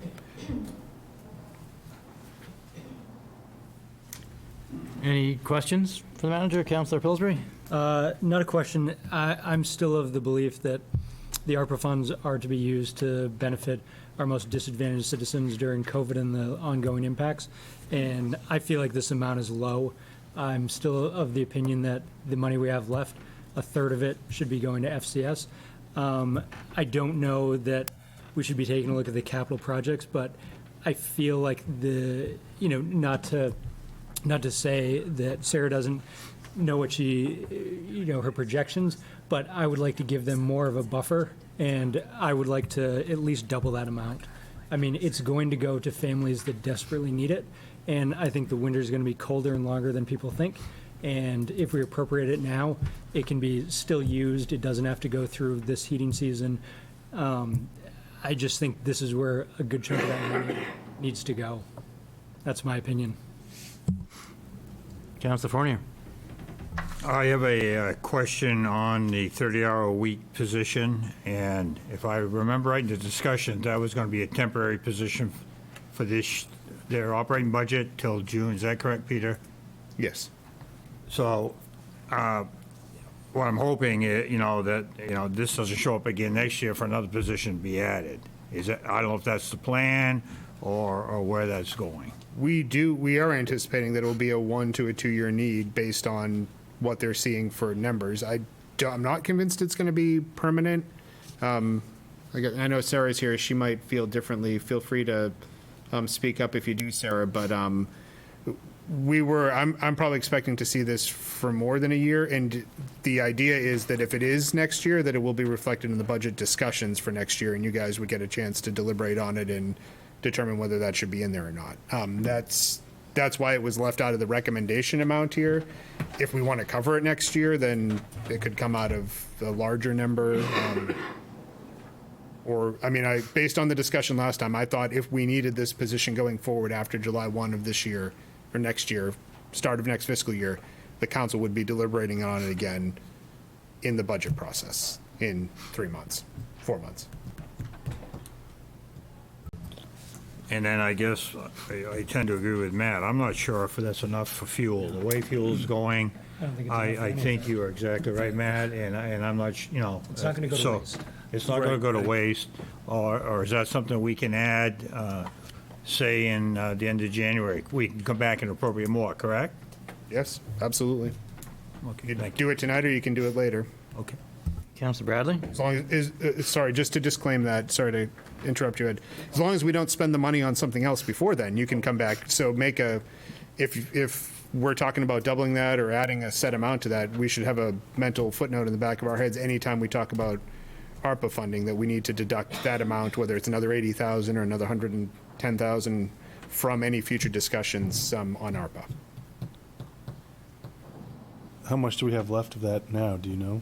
750? It's not 7. It's I had given some bad information, and which was caught by Councillor Pillsbury at the last meeting, and it was 525. That sounds about right. That's rounded. What else did we spend? We had 900 to start. 150-ish was for premium pay? And then in the budget, we did about 110,000 in the budget right. last year. So that was not in my number that I gave to the Right, council right, last time, interesting, so, yeah. yep. Councilor Bradley, you have a comment? I think Matt and Daryl put their finger on the item that we really need to understand a little better. I need to understand a little better because, I sort of backed through it using the numbers here, and it seemed to me that it was 60 gallons a season roughly per each of the 100 people twice. If you do it that way, they get this number would fund 60 gallons of fuel to each of those 100 families for a season. That doesn't seem like a lot of fuel to me if they need it. So I would be in favor, if that's true, and I don't know that it's true, it's just my math, that and there's no other source of funding through LIHEAP and all those other things. There are, but you remember. And I would Sarah- like to add to that number. Yeah, I mean, you remember Sarah said that the waiting period for applications is months long, and so even if someone applies today, they're not going to get their intake appointment for a few months, and it's going to start getting cold. I mean, I just see these numbers as being a little bit low based on what demand could be, based on the economic situation, based on the coldness of the winter, the price of heat and oil. All these things are going to be helping the people in this town that the dollars are meant to help, and I don't see any reason why we wouldn't give more. I mean, Okay, I'm still of the opinion that we should double that number. I appreciate your instinct, but on the other hand, my instinct's a little more narrow, and it's that if we're going to use money, whether it's ARPA or any other money, we ought to be assigning it to a need that we can quantify if we can. I'd feel more comfortable that way. And I looking at this, it seemed to me that that's a number you could quantify higher and feel comfortable doing and accomplish your goal, give more money to people who need it, but specifically for a thing that we know they need, which is heating oil. But remember, I mean, these are projections, and these are a best estimation of who's going to come through that door in the next 6 to 8 months, if not longer. I mean, we're defining this period as this winter, and I think that's a little short-sighted because at the end of this winter, I don't believe that everyone in this town is going to magically be in a better economic place. Understood, but then you'll... I just think this is our chance to appropriate it so that it doesn't get reallocated someplace else. In my opinion, this is what the funds were defined to go to, and I'm comfortable giving a larger amount and saying that was our contribution to FCS. And we've never questioned that they don't use their funds judiciously, and I wouldn't have any reason to doubt that they would in this. Nor would I, and I go back at least as far as you do with FCS and their spending habits, but still, it's real money. There are other needs for ARPA money that we haven't even begun to discuss yet. So to talk about the unquantified demands on ARPA, that's true. There's some coming at us.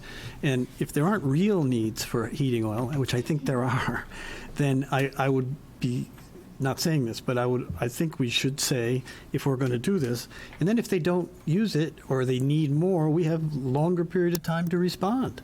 And there's lots of ways for us to get them money if they need it for heating oil. We always have. I'm not arguing against what you want. I'm just saying a different way to get there. And I respect that. I'm just saying this is where I'm coming from, and this is what I'm comfortable with. Yeah.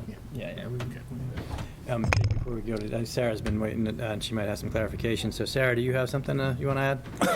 Yeah, so I wanted to also include that, okay, I can't hear anything, so I'm hoping. Yeah, you're good. We can hear you. You can hear me. Okay, perfect. You're just listening intently. So with the proposal that I sent your way, we do have about $45,000 set aside for our fuel assistance program this year. As I explained at the last meeting, I'm thinking that would probably help about 40 households throughout the winter, which means multiple times of assisting, assuming that the cost of oil doesn't then go through the roof, which it very well could. So this is kind of in addition to what we already have set aside for this year. This absolutely is just a one-year snapshot. I talked with Peter, and that's kind of why I did it this way.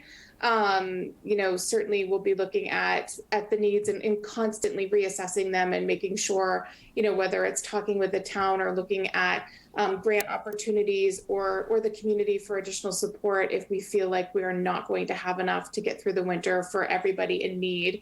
We also have the upcoming freeze out event in February. It's been really amazing to see the outpouring of support of the community of that over the past couple of years. It's really jumped up. And certainly I would anticipate that being the case again this year. So we have some backup plans, we have some things in motion, but certainly, however you decide to proceed, we'll very much appreciate whatever you're looking to do. Thank you for that. I appreciate your candor and your honesty on that. Jake, do you still have a question? How quickly after we approve funding does it get to FCS? Next Like check run? Days, a right? week, something like that, yeah? Yeah, your next check run, so, yeah. Well, we'll have check runs before then, right? Because, Well, yeah, but what about the? we're fact not that they're meeting again for a while. You're not gonna hold AP until December. Yeah, we wouldn't, we'll do there's. Every 2 weeks or so. There's at least one Yeah. during your downtime. Yeah. You know, go for that. 2 weeks, maybe 4. And then how quickly can Sarah put that into motion? I assume as soon as you get the check that you could then reallocate to heating assistance? Absolutely.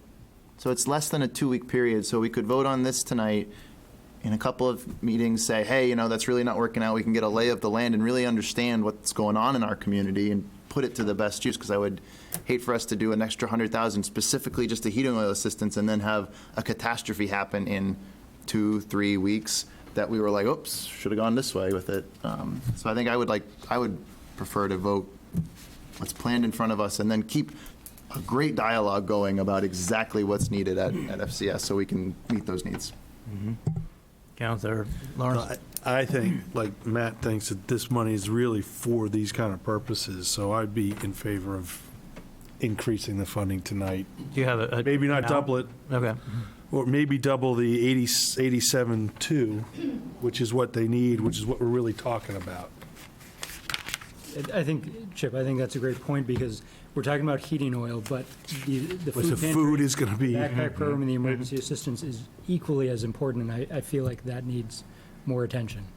So, I agree with that. Yeah, and I think that this is a projection, that 87.2 number is Sarah's projection. I don't think we would have much concern or recourse if they were to spend some of that 73 for heating on electrical disconnects or food. I think the judgment is that is for immediate essential programming. Right. Like So- for your, so what we're- any of these 4 things, spend that money on that, have at it. Right, and that's what, if we double that number instead of the 200, doubling the whole number, I think that would be my number. So our contribution through these funds is a check that they can spend however they want to spend. This is their justification for how big the check is, but there's not a line item where we're saying you have to spend it on these things, or So are there? they are going to need to, Jessica can talk on this, and maybe even our auditor, who happens to be in the audience, will give a little insight on this. Yeah, Jen may be able to offer a little further guidance, because I would have to also do a little bit more research. Well, when we accepted these funds, we accepted it under the premise of a loss of revenue, right? Which allowed us to use it for general governmental operations. When you start getting to the point where you're using it for a specifically designed program or purpose that is explicitly stated within the regulations, you then have to still follow suit of those regulations. So anything they use the money for would need to be reported in the same fashion that we talked about if we were to use it on our purposes for specific purposes. So like if they subcontract, those subcontractors would have to meet the Davis-Bacon Acts and all the, uniform code purchasing and all the guidelines that we fall under, they would have to fall under, and we would have to know that it's all being met and report on it. And if it's not, we're on the hook for the money,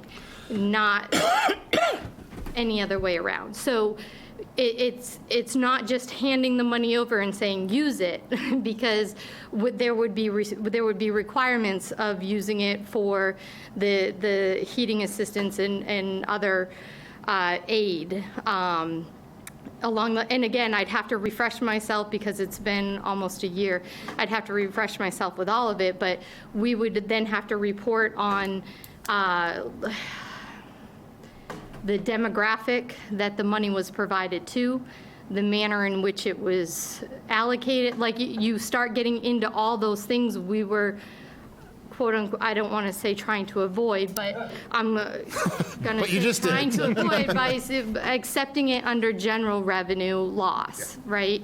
There was a reason we pushed you hard to consider it to be for general revenue operations. But just to add, the uses that are in here enumerated in Sarah's memo are governmental uses that we already provide some contribution to FCS to cover these things. So it's just enlarging our contribution, but we will be having, Sarah, we had talked briefly about this before, but Sarah and I will be sitting down with Jessica just to have some basic tracking of what, and just, I don't want to say rules, but reporting on what they're using it for. And as long as it stays within those Right. those I don't want to things- indicate that you can't do it for this. I just want it to We be just need to know what it's clear spent on. that it's not just turning money over that FCS can use freely. They are going to have to report and monitor and respond to us, because we then have to report and respond to the federal government on the use of it. And if it doesn't meet that requirement and they've already spent it, you're on the hook for it. So it almost becomes like a reverse process where we need that information and authorization first, that all of this is being met for who it's being used for before it gets allocated, to know that we're covered at the end of the day with reporting. Do you know it? Yeah, that makes sense. I'm kind of being caught off guard with the train of this, so I'm trying to catch my brain up to speed. But Following. Yep. I just didn't want you to think we're turning it over and being like, hey, Sarah, have fun. Oh, yeah, we're That's- not, yeah. I mean, didn't think we were there's doing going to be significant reporting that they will have to do for us. It's the same thing we talked about with the sewer district when that was being talked about. There's a significant amount of tracking and reporting, and whether she has the staff to absorb that too is a valid question. But I do think we do have some pretty good confidence based on our recent relationship with FCS staff, with Sarah and with Mike, who's administering our GA, that they're doing a pretty good job with record keeping with us. We're very satisfied with the weekly communication and stuff like that. So I don't have concerns about that, but it is going to be a little bit of a headache moving forward that we'll work through with Sarah. But it's a headache of either 78 or Right. 100. and Right. Oh, whatever, right, which yeah. is, so- I just wanted it to kind of be clear that when you start designating it for specific purposes, and it's not just general assistance is a general governmental operation. So there's a little bit more free with that than saying specifically, I want it for this aid, I want it for this designated specific purpose, because then you kind of fit into those. And I'm pretty, heads. yeah. Understand. Am I Yeah, kinda no, it going makes sense. over? Yeah. Sarah, did you have something you wanted to add, Sarah, before? Yeah, I just wanted to mention, we're doing similar sort of reporting with other funds that we've received from the federal government, in particular to our new Mainer work. So it's very similar reporting. Lots of our grants also require pretty strict record keeping. So I think that this is just going to be in line with our current practice, and it would just be an additional reporting outlet for us. Okay. Easy enough. Council Pillsbury? I think when we started this conversation, the thought was it can just go to general assistance because FCS is our partner, our existing partner that already implements our general assistance program. And we can allocate X amount of money and they will put on that aspect of the program, and then there's no special reporting because this is an offset to loss of revenue. We're funneling the money into something we already do and have an existing track record of doing. This is all these metrics and figures are brought up, not to single Ed out, but you ask to see what some projections would be. We don't have to tie the dollar and say, okay, it's going to be 4 households at this and this. We can say this money goes to general assistance to help the activities that general assistance puts on. And then I think it makes it clear and simple for everybody. And it's still going to help the people that need help with the things that they need help with. Regardless of which bucket regardless of which bucket at FCS the money goes into, they are going to be able to, and that's what I was saying when I was talking about dividing between those 87,000. Those are all, as long as they're going to the correct demographics, which FCS, all their work pretty much in Freeport goes to the correct demographics. We'll be very confident that we can satisfy whatever reporting requirements are there, regardless of how they divide that up. Can I try and take a stab at this? All of the things listed in this memo are valid uses for the money. Correct. We can accept the amounts that are offered, we can increase the amounts. and we can say, let's make up a number at the end of the night, we're going to give you $200,000 to FCS to spend among these categories. And as long as they spend them, whatever proportion they spend them among those categories, they'll report back to us and say, we wound up spending 100 here, 20 here, 80 here. It's not what we said we were going to do, but they're all valid uses. Then they report that to us. We report it to the federal government. Everybody's okay, even if it doesn't tie out to what's on the memo. Is that correct? Yeah. And I would say anything outside of this, we'll have a long, hard conversation. We may bring it to the council if they want to spend it on something different. We may not. Oil Maybe close prices enough. plummeted. We didn't need it, so we're going to hire 2 guys instead of 1. Then we would have that discussion. We'll be talking with leadership about whether that needs to come back for the council for a discussion or not. So. Yeah. Okay. Can it Councilor come Rose. back to us, or can it roll over to next year for? Sounds like we would make that call. Yeah. If there's a really big difference. Yeah. Councilor Bradley, were you waiting to say something? I'm torn. I mean, Matt, my heart's with you and what you're saying, and who am I? Right there. Yeah, I know. I know you'd like me to. The other part of what is in me is my head, and my head is saying we have these ARPA funds, and we have Freeport Can who wants some of that money, and we've got the sewer district that wants some of that money, and we've got Mallet Drive that wants some of that money, and we have made no effort as a council to prioritize among all those things our ARPA funds. My head is saying that's not my responsibility, and beyond it all, lying underneath all of this is the taxpayer, and I'm not a taxpayer guy. I mean, I'm not. He ain't my horse. But I am increasingly aware that we spend little time asking ourselves what's the impact on the tax base. So maybe some of these funds that we're saying, no doubt that FCS could spend it all and spend it on people who are in need, and you could make the argument that it's related. But I also know there's all kinds of sources of money for people like that, and they should have it. And maybe they should have all of this. But all of that's swirling around in my head. So that's what is causing me the caution for not jumping on your horse 100%. So I move we double the amount to FCS. No, I mean, seriously. I mean, it's sort of an instinctual value thing that we're going through, and I don't know how to deal with it other than I guess vote value, and I think I'll support Matt. I'll shut up. In other words, I would propose a number of 200,000. 200,000. Yeah. So can I ask you a question? The amount we had left in our ARPA balance is 550, 525, something? It was, I believe, rounded right around 525. 525. So just to throw it out there, a third of that would be $175,000 if we stick to our 1/3 proposal from earlier. The one proposal was based on the original number, though, right? The original 900. Well, I think that's No, the original the 740. 7 or whatever. after we spent the 150. Yeah. I'm just pointing out that that's good point. Yep. So at the time we had closer to 750 available. And then we used it for the budget after we had decided to do a third anyways. And then we made a fourth category. Yeah. So I still feel like we can always appropriate this money after. It just leaves us options. And this is what Sarah asked for. This is what she told us she needed right now. So we are giving her what she's asked for. Why would we have her if we're just going to say, well, you're not right, you need more, right? We can then say when she comes back, and then she can say, hey, this worked really well in these areas, now I need it here or there, and then give us another real number. I agree with what Ed said, that we have other priorities, we have other things, and it's not that this isn't our number one priority. We can still make it our number one priority, but we're leaving the door open for everything. That's my thought. Councilor Pillsbury. So I agree with what you're saying. I also know that we're a few weeks out from an election, and we also could get caught up with making different priorities based on needs that come forward. And right now, I'm going to vote the way that I feel like the money should be used. And we could do a little bit now, a little bit later, but I know how I think this money should be used from my personal opinion. And that's what we might as well get rid of this. We might as well just do this part of it because how long have we been sitting on this? We haven't made any real concrete steps toward putting this money to good use. It's just been sitting there. It hasn't been helping anybody. And we're just going to keep saying, well, let's keep thinking about it. Let's keep thinking about it. But I've thought about it. I'm ready to say where I think some of the money should go. And I'm just one vote. I get that. But that's how I'm looking at it.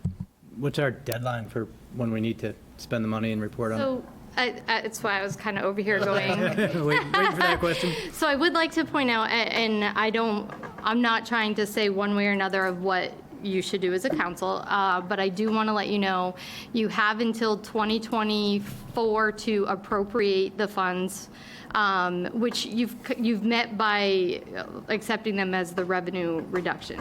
And you have until 2026 to actually expend the funds. So there's some thought to making this more of a longer-term benefit for these purposes, because I doubt Sarah's not helping people, because like with GA, we're obligated to assist at whatever maximum cost that is, right? And we get 70% back from the state. So it's not as if this population is receiving nothing. This would be above and beyond that, might be able to go beyond what some GA restrictions are, potentially. I mean, I'll let Sarah kind of speak to that as she would know more. But there is some thought to, or weight behind making this a long-term benefit, or a longer-term benefit of, we don't know what next year's going to bring for these people that, and if all the money has been shelled out, you may not have anything in the next wave, right? If there's another crisis that comes up or more need that's needed, just a thought. And to kind of make sure I made a clarification, I agree if you appropriate it as general assistance, we're giving, whatever value to general assistance, that's fine. My point was more if you are specifically saying that we want it to go specifically for rental assistance of, this demographic or purpose, right? That's when it becomes more specific. So yes, to say it's for general assistance purpose, that's a general governmental function, that's fine. But when you get specific to like physical programming, which Sarah gave a great detail of what general assistance does and what it can be used for, but if you specifically assign it for that, that's when it gets more specific with reporting. And these are going to be outside of GA. The four uses that the heat fund, the food assistance, backpacks, RSU 5 food program, and the other emergency needs. Those are outside of GA, because GA, if somebody qualifies for GA, will cover those.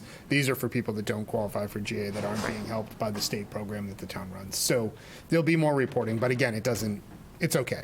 Yeah. That's not a reason not to do it, but it's Right. just a detail. Okay. Councilor Fournier? And maybe Sarah can answer this question. I thought the RSU received additional funding that may help on the backpack. Is that true, Sarah, or not?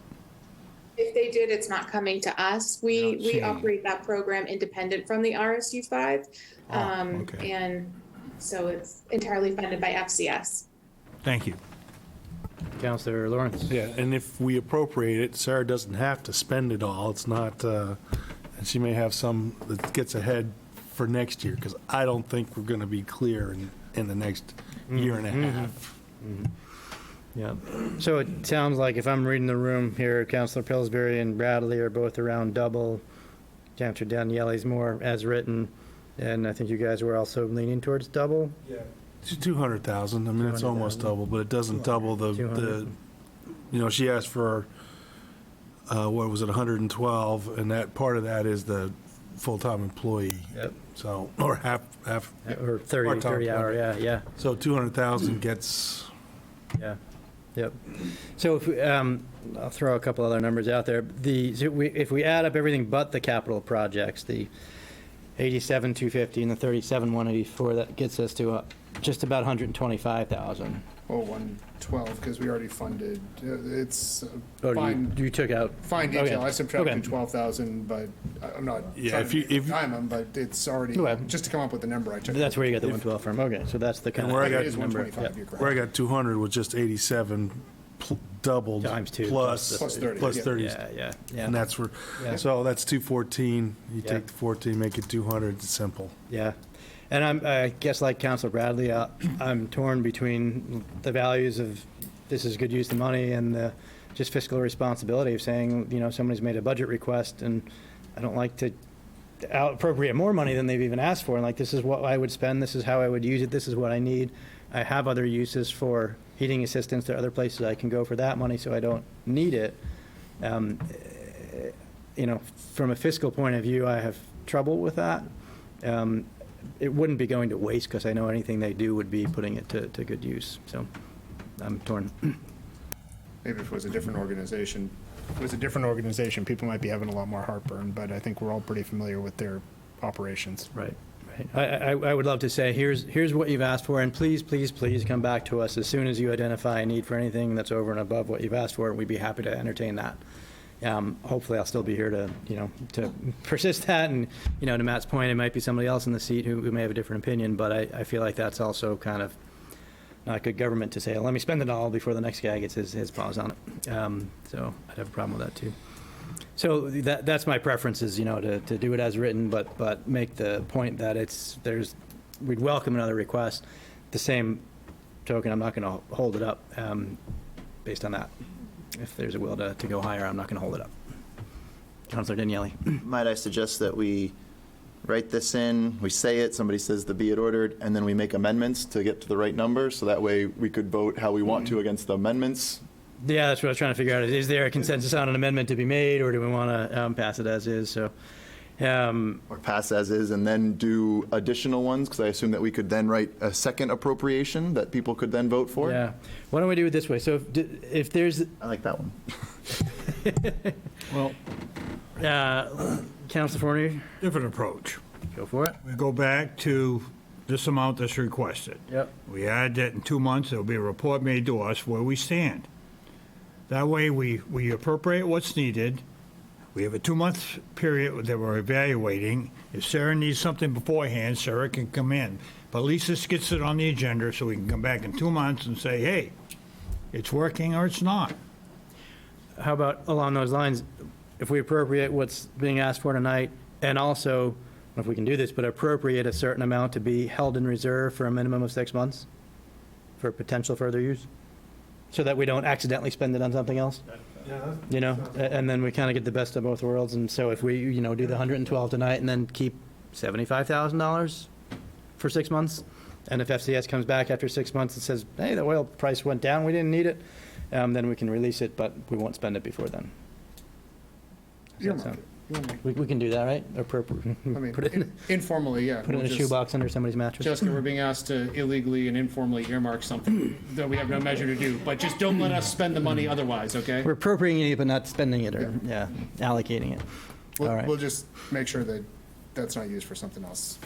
Yeah, but as a council ordinance, like, we're ordering that it Yep. be kept for 6 months. Yeah, just say then I would say to vote this and say, and be it further ordered that blah number of dollars be earmarked for future use by FCS within 6 months if needed If needed. of that funding. So it's not actually granted, it's not awarded, After but that, it hasn't been used, just Yeah. so you have the flexibility to. So it automatically reverts if- Or extend it or whatever. you don't have a financial Got it. procedure to technically earmark it, but your order will Got it. order Jessica and I not to let you spend the money on anything else until then. Okay, I couldn't do without council action anyway. Bingo. got it. But it's All right, so I think we got somewhere. Yeah.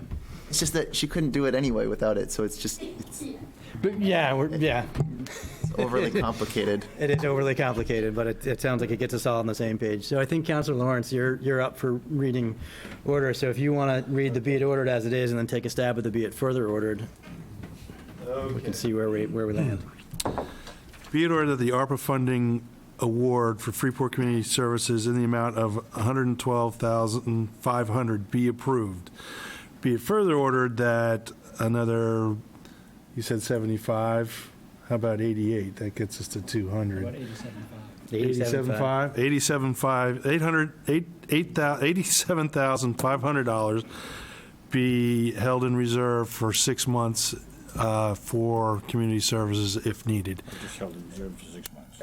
Just held in reserve for 6 months, and that will be returned back to the general ARPA fund if it is not used.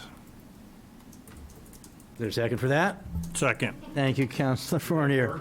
That sounds Again, I can't legal do enough. anything with it anyway, so it sounded great to me. Belt and suspenders, it'll work.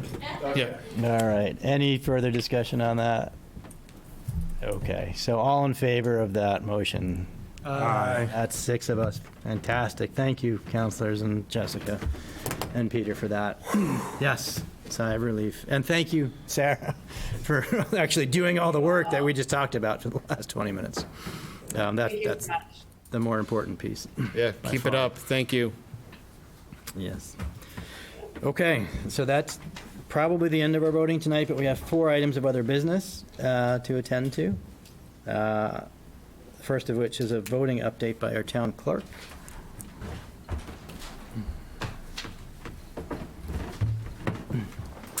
Hi. So, yay, absentee voting. So we've been absentee voting for 1 week now, since last Tuesday. When we started last Tuesday, we already had 695 requests before we even started issuing ballots. Tonight, thanks to Councilor Daniele, we had 1,157 that we've issued in just 1 week. So we are sort of dangerously on track to match our 2020 record of almost 5,000 absentee ballots that COVID year. So we're kind of on scale to meet that. Makes me nervous, but voters have until the close of business on Thursday, November 3rd, to order their absentee ballots without special circumstances. They have 3 more weeks. Actually, 3 weeks from tonight, we're counting down 7 minutes to the close of polls. So that's our goal right now, is to make it through the next 3 weeks. The ways that people can order their absentee ballots have not changed. You can come in and vote in person right now. You can pick up your phone and call me. You can go to maine.gov and order them electronically, or you can come in yourself or a family member and do a written application. Nothing has changed. Ways to return your ballots still remain the same. Regular parcel post. We have a fabulous drop box out front. You can mail them back to me. You can return them yourselves, or you can send them with an immediate family member. Nothing changed. However, we do have a couple of new fabulous things that have happened in the last year. If you go to maine.gov, you can now not just order your absentee ballot, you can track your absentee ballot every step of the way. You put in your name, your date of birth, and your municipality. You can see when your ballot request arrived, when it was processed, when it was sent, when it was returned, and whether it was accepted or rejected. So fabulous feature that people do not know about. We also, in October of last year, started the accessible absentee voting, which helps voters with print disabilities. They're able to use a standard screen reader software that allows them to vote from at home. So fabulous new thing that the state has moved forward with. The other new thing that we've been dealing with in our office is automatic voter registration, which started, and people can go to the DMV. When you do your new license, you can register to vote right at the DMV. We receive those registrations in a daily batch. It is going to make it so people are not standing in line at the polls registering to vote. They're going to be all registered when they get there. So it's a lot more work on our end before, but it's going to be so much better for voters. And the last thing that's sort of new, and I thank my chair and the vice chair for using this feature, and my school board candidates, vote411.org. One of the biggest things that we deal with in our office is voters coming in and wanting information on candidates.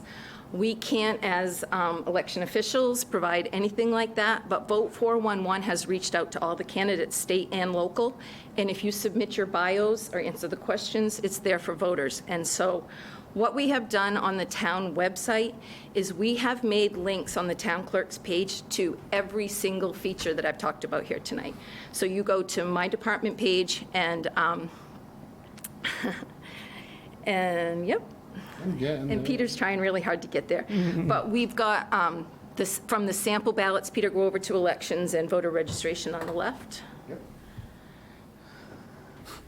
And we have spent so much time putting all of the information out there for voters. All the hyperlinks for sample ballots, ordering your ballots, your ballot tracker. The sample. Yep. So, full online absentee voter guide. Nice job. Voting location has not changed. The high school gymnasium, 30 Holbrook. polling hours 7 a.m. to 8 p.m. Absentee ballots have to be returned to the clerk by no later than 8 o'clock on election night.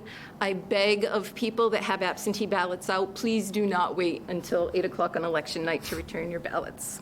And if anyone has questions, please call the clerk's office. We'd rather take the time to answer questions correctly than have misconceptions floating around, so, yes. I have a quick question. For younger voters, there's a pre-registration process, but I'm not familiar with that. How does that work? So the 16-year-olds can now pre-register to vote. They fill out their voter registration cards. When they're 17, they're eligible to vote in primaries, and then they automatically become full registered voters at the age of 18. But all that paperwork is done. It's already in the central voter registration, and they go through the process automatically. And if they get their license at 16 or 17, would they also be able to do that at DMV? Yes, they Okay, can. that applies to them as well. Thanks. Councilor Fournier. The only question, I'm not sure you can address this, but I had some elderly people said that they turned around and went home because the entrance to voting had gone to the back side of the gym. Is that going to be fixed, or? We had to do that for 2 elections because of the COVID requirements that the school had put us under, that we couldn't go through the hallways without, with voters not wearing masks. As a polling location, we can't require people to wear masks, so we had to use a separate entrance. The last 2 elections, we've gone back to using the main entrance. Thank you. Yep. Who's winning? No, just kidding. Anything else? All right, thank you. Thank you, Christine. That's really helpful. Thanks, Chris. I appreciate That's fantastic. that. Super. Okay, item number 204 is our fiscal year 22 audit presentation. Welcome back. Thanks. So I'm just going to actually introduce Jen. She's going to hand out the presentations slides that she put together. And yeah, this is Jennifer Connors from RKO, who led the audit once again for us this year. And once she hands that out, she'll be right with you to take you through the slides.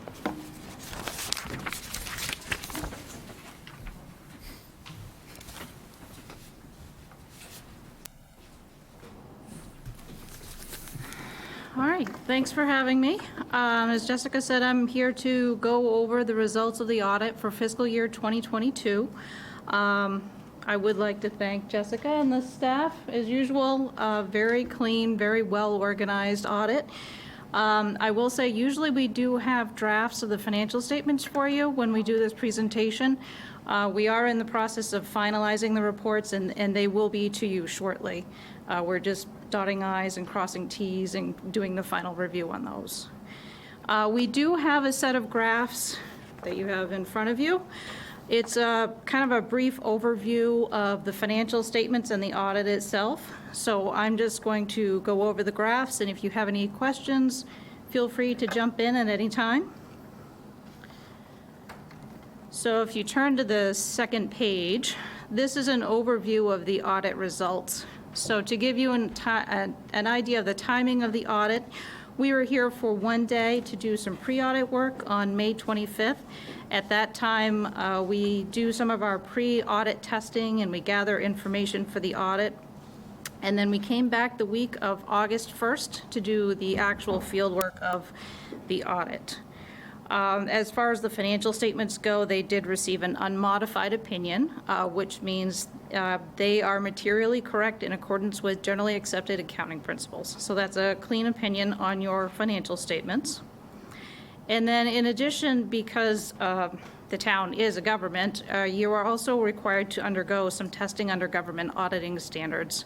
And we do actually issue a separate report that states that it's in accordance with government auditing standards. Under those requirements, we test internal controls as they relate to financial reporting, as well as some compliance with laws, regulations, contracts, and grant agreements. And under those testing requirements, we had no material weaknesses, which that would be the highest level of finding. And then a step down for that would be a significant deficiency, and there were no significant deficiencies. And I will also point out that we didn't even have any minor recommendations. So once again, very clean audit. You must get tired of hearing that all the time. Not at all. Never will get tired of hearing that. The next few graphs are going into the numbers themselves from the financial statements. So on the third slide, we have an overview of the general fund balance. And this is broken down into the different categories of fund balance. So the first category you have is non-spendable. That is a portion of your fund balance that is not readily available to be used. And it's usually made up of prepaid expenditures or inventory or long-term receivables. The next step down from that would be committed fund balance, and those are amounts that have been set aside for specific purposes. Usually there's a council vote to use those funds for specific purposes, and there would be another council vote to uncommit those funds. And that balance is made up of the tax stabilization amount, amount set aside for employee benefits, and the reserve amounts. And that amount has increased 5% over the last 5 fiscal years. The next step down from that would be assigned fund balance, and that is an amount that is internally designated for a future purpose. In this case, in 2022, $675,000 has been budgeted for use in fiscal year 2023. So we show that amount as an assigned fund balance in 2022. And then finally, you have unassigned fund balance, and that is the remainder of your fund balance once you have assigned amounts or committed amounts to those other categories. Unassigned fund balance has increased 54% over the last 5 fiscal years. And total fund balance has increased $956,000 from fiscal year 2021, and total fund balance has increased approximately 36% over the last 5 fiscal years. And the next few graphs will get into why your fund balance has gone up.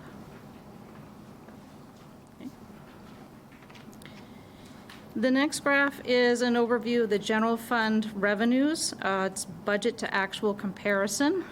So looking at some of the larger variances, you can see that taxes were higher than budgeted by $732,000.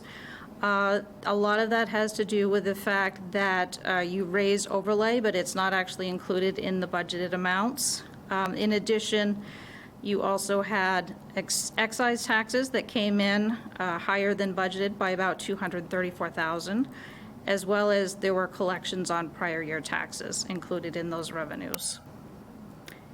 Intergovernmental revenues were also higher than budgeted, as state revenue sharing was $362,000 higher than budgeted, and that had to do with changes at the state level. Charges for services were higher than budgeted, mostly due to recycling center revenues that were higher than anticipated. And overall, total revenues exceeded the budget by about $1.3 million, which was about 4% higher than the budget. Okay. On the next slide, same analysis, but for general fund expenditures. So again, looking at some of the larger variances, general government expenditures were under budget as there were some budgeted positions that were not filled. Public safety expenditures were also under budgeted as budgeted positions were unfilled and there was a decreased use of reserve officers.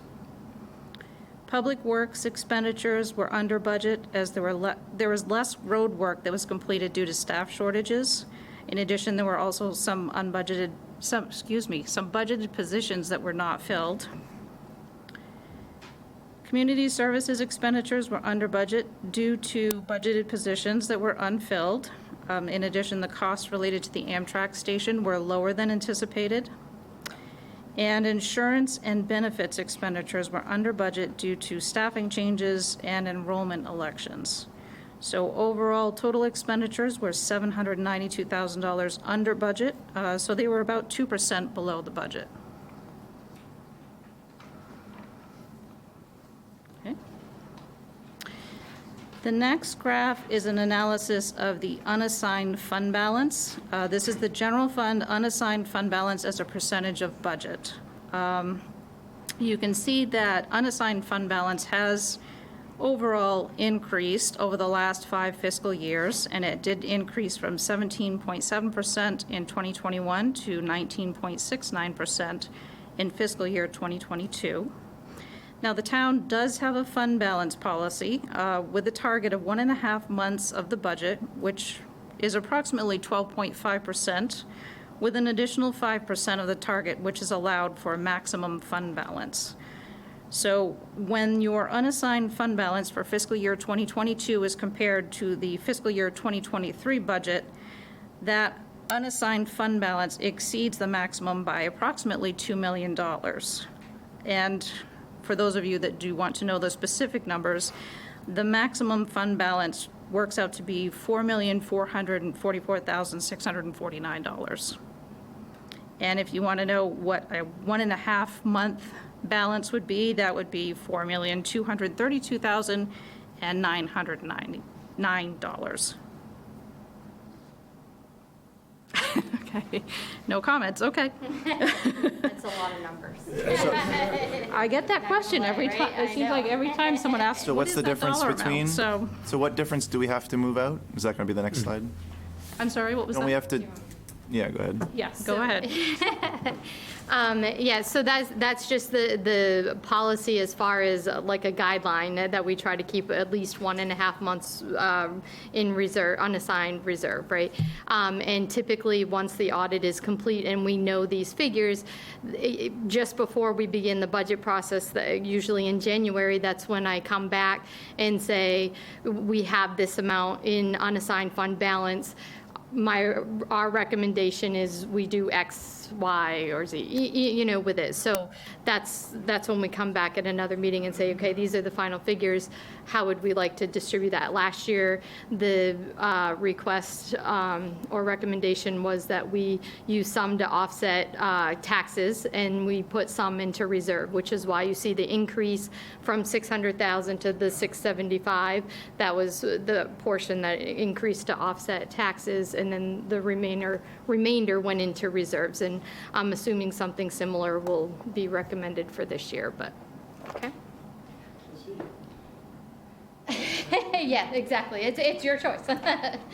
One question, and I don't know whether Peter or Jessica could ask it. The 1.5 months, is that adequate? I know in past, there's been 2 months, there's been 3 months. Boy, that's a tight window. Yeah, it is. And I believe, and you might be able to correct me if I'm wrong, but I believe the GFOA best practice is actually 2 months. And there's multiple thresholds that can be used. Some municipalities use a percentage, but I believe GFOA currently is recommending a 2-month analysis, which I do on the back end, which is usually why there's a little bit more that remains, but we haven't formally changed the policy to equal that yet, so.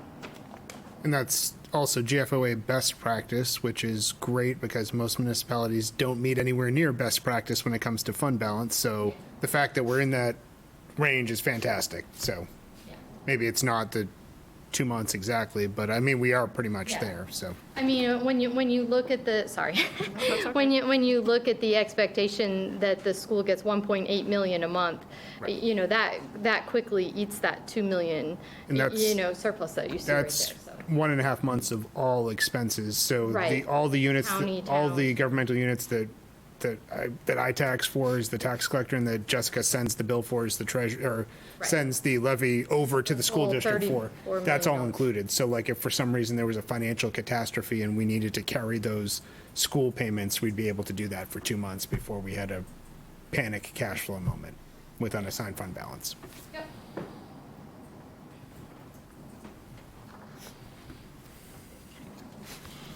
On page 7, we have a couple of pie charts. These are the town's general fund expenditures. Each piece is a percentage of total expenditures, and we've put both 2021 and 2022 on here, so you can kind of compare the two pie charts. it's not obvious at first that there are actually any differences. In 2022, education did increase 2%, and transfers to other funds decreased by 2%. Other than that, the percentages actually stayed exactly the same. The other thing that I would point out is that debt service says 0%, and that is not because you don't have any debt service, but because that percentage is less than 1%, so it shows up as 0. And I've also mentioned this in the past, but I will say it again, that is actually a very low percentage for a municipality. We usually see a much higher number for debt service. Of course, since you did issue a bond, we will anticipate that that number will increase in the future. Might even get up to 1% if we're reckless with our spending. I think, right? Because what's our debt service going to be? 100,000, 80,000 a year on that payment? The payment for the debt service is like 63 something. 60, not even 80. Yeah. So For 10 years. So I don't know. Will won't go up a lot. Will 60 get us to 1%? Right. You might get up to 1%. Might round up to yes. 1%. I'll enjoy the zeros while we have them. I get them circled here. Right. So. The next graph is actually an overview of the town reserves, both the capital reserves as well as some of the reserves that are held in the general fund. So looking at some of the larger changes in the reserves, the rescue reserve decreased due to planned spending on communication upgrades. The Public Works Reserve increased. There was a transfer in for the planned purchase of a dump truck replacement. The Comprehensive Improvement Reserve increased because of the bond proceeds for the DOT bridge work that is planned for the future. And the Comprehensive Improvement Reserve, I'll point out, is the largest balance, and that is because that typically covers your town infrastructure. So that would include your improvements for roads, bridges, those types of things. Municipal Buildings Reserve increased due to transfers in for various projects. And capital projects decreased, mostly because the transfers out to the other reserves. Overall, total capital reserves increased by $320,000, and total reserves combined increased by $291,000. Now, just to point out, these are not included in your unassigned fund balance. So these were the balances that we were talking about earlier that are committed fund balances. And then the last graph that we have, oh, sure. Jessica knows this is my pet peeve of capital reserves. How are we, in your opinion, poised with that particular figure due to the budgets? Is it adequate, not adequate, or is that all depending on what the town sets for policies? That is really a management type decision. It's really hard to say.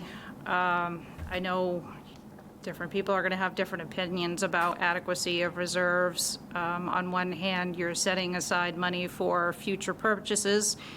Perhaps that will keep you from having to borrow in the future to fund some of those projects.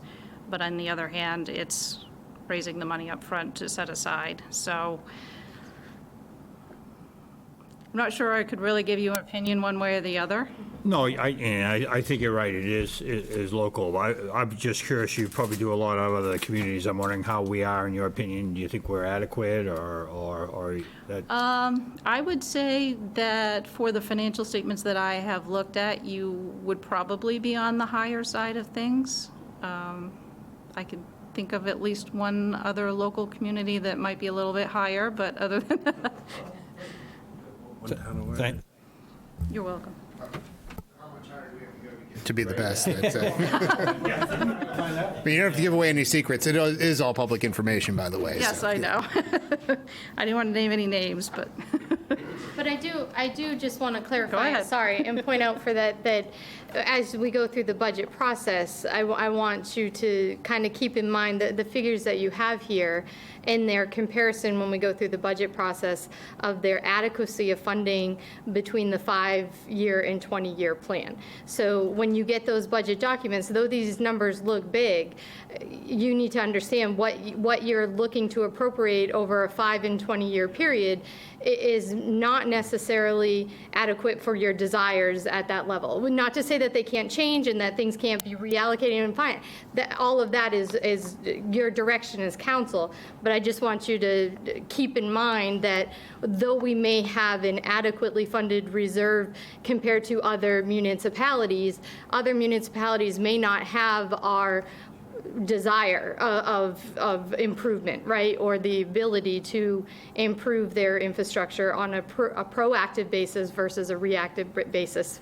For example, I can tell you the town of Lisbon is asking for 2 fire trucks in this budget year to be directly bonded in this budget. They don't have reserves. So, that's going to be a hit to the taxpayers. So all I'm suggesting is that keep in mind that though we may be adequate compared to other municipalities in what is seen, the wants and needs of a community are very different. And you see that through the budget process when we go through our 5-year analysis of the capital. Jess, point taken every year. I mean, look, guys, you've got X amount of dollars now, and you've got wants that go out 20 years, and compared to that, you don't have enough. My concern about that way of thinking is that it doesn't take into account that we've been growing that every year that I've been on the council. So, yeah, in 20 years, we have expenditure needs that we've identified that looks big compared to what the reserve accounts are, but the reserve accounts look big in this year. And our reserve accounts, unless we do something stupid or different, are going to continue to grow, aren't they? In theory, with continued funding, yes. If we have years like we've had in the past couple years without investment reserve growth and we continue to spend out, we're not going to have a sustainable reserve system. I mean, you have some big items on the horizon that are going to take that hit. And you're suggesting that it's our investment returns that are going to be the weak link in our growth? No, I'm suggesting that those had a hit on your reserve levels. We don't get any investment returns, do we? I mean, the money we invest, we don't make any money on. I don't know why. We've been thinking about addressing that for a couple of years, and we haven't. But yeah, so again, I don't want to have this whole debate out here. We're going to have it as it goes through the budget, I'm sure. But I'm less moved by the idea that we've got big expenses out 20 years and we've got a small reserve now, because I have seen that small reserve grow in proportion to the budget every year I've been up here. And I expect, given the conservative nature of this council, that will continue to occur to the detriment of the taxpayer who's funding that reserve balance and seeing no use of those funds except for perhaps the comfort of knowing in 20 years we'll be able to afford something that we don't even know we want. And that's my statement for the night. Thank you for listening. Absolutely, anytime. But on the other side, when I look at that debt that is zero and go there, as a conservative guy that likes to save money and purchase when we go, I think we're doing a bang-up job, and maybe we don't have enough. And we'll discuss that, Ed, down the road. You can hear us going there. And I'll point out my comment earlier that the next meeting, we should be talking about our downtown projects and all 20 of them, and how we're going to fund them. Fair enough. And sewer. And sewer. And sewer. And she's gonna hit me for saying this, but the options that you have with that excess fund balance, we never really discuss all 3 of them, do we? But you can return money to the taxpayers through tax rate reduction. We can transfer it to reserves, or we could use it for I think the fund balance policy says for an unbudgeted or unanticipated project. Correct? That's one of the options that the council could always make. So. Where they're going to be talking about downtown projects, that's always one of the things on the table. Yep. She's not even nodding right now. That's how angry she is with me for saying that. So. All right. So we have one more page to go through. Is that right? One more page. The last graph we have here is just an overview of some of the other towns' funds. We do usually focus on the general fund because it is the largest, most important fund of the town. It is where most of the day-to-day operations take place. However, you do have some of these other funds. Most of these are what would be called special revenue funds, and those are amounts that have revenues that have been either restricted or committed. If they're restricted, they're typically restricted by an outside source, such as an awarding agency, or they are committed in the sense that the council has voted to use those revenues for that very specific purpose. I have also included the net fund, which is your rescue enterprise fund. And looking at the differences, these are the balances for fiscal year '22 as compared to fiscal year 2021. You can see that overall, most of the funds did increase slightly. The net fund it started out with a deficit of $47,000, and that deficit did decrease to $37,000. Still has a deficit, but that deficit went down. Overall, let's see, the Bartol Building fund did decrease slightly, $15,000, went down to $506,000 balance. The other fund that decreased was the Gorman Fund, which decreased by $9,000 to $127,000. But overall, all of the other balances increased. That is it for what I have for graphs. I'll be happy to answer any of the questions that you might have for me. What's the timing of the full audit report? When does that come in? You should be getting it very, very soon, like maybe in a week or two, at the most. So. Great. Any questions for Ms. Connors or Jessica? Well, Jessica's going to be sticking around for the next item too. So. Super. Thank you, as always, for all the work. I know there's a whole lot of work that went into these 9 slides, so I appreciate all the effort that you and your team have put in all summer into the fall. I always like it when they're here in the building. I guess I'm weird because I like it when someone's double checking the books that has no allegiance other than finding the truth. So I always love having you here and your team. So thank you. Gives me confidence that our team's doing the right thing, and which I always think that they are. But it's always great to have somebody who doesn't get paid by us telling us that too. Yeah. Yeah, and kudos to Jessica and your department for getting all the reports that say you can't get any higher marks from the auditor. So that's Thank you. doing good work. Speaking of which, a meeting or two ago, when we were doing some bids, we had asked Peter to look at changing our policy for purchasing, and saying, is it too restrictive? Should we loosen it up in some areas? And I think we found that we might need to tighten it in other areas. So you have a new policy to propose tonight? Do you have the copy of the old one? Not on me, but I can you grab certainly that, just that one paragraph? I sure can. I just want to hold it up, and I just realized I didn't bring it with me. So Jessica, while she's out of the room, I'll give her credit, did a lot of the work on the drafting, and then we wrangled for about 2 to 3 weeks. We had a couple meetings and went over, the finer details of where these amounts should be, how much the wording needs to be precise, and things like that. So she's going to hold up and show you what the existing purchasing policy is. It's a paragraph. I'd call it less than a paragraph because it's not a meaty paragraph. It's half a page. It's not great, but it does establish limits and what we're supposed to do with those limits. So this is not for action or for adoption tonight. This is just for feedback. This is a working draft, and I want to know if we're close. Yeah, there you go. That's perfect. No, you can just show them. That's it right there. Policy on competitive bids and policy on competitive quotes. 3 sentences on competitive bids and 1 sentence on competitive quotes. So I don't think we need to get into that other than to say it just basically sets the dollar amounts and what we're supposed to do. This gives a lot more detail.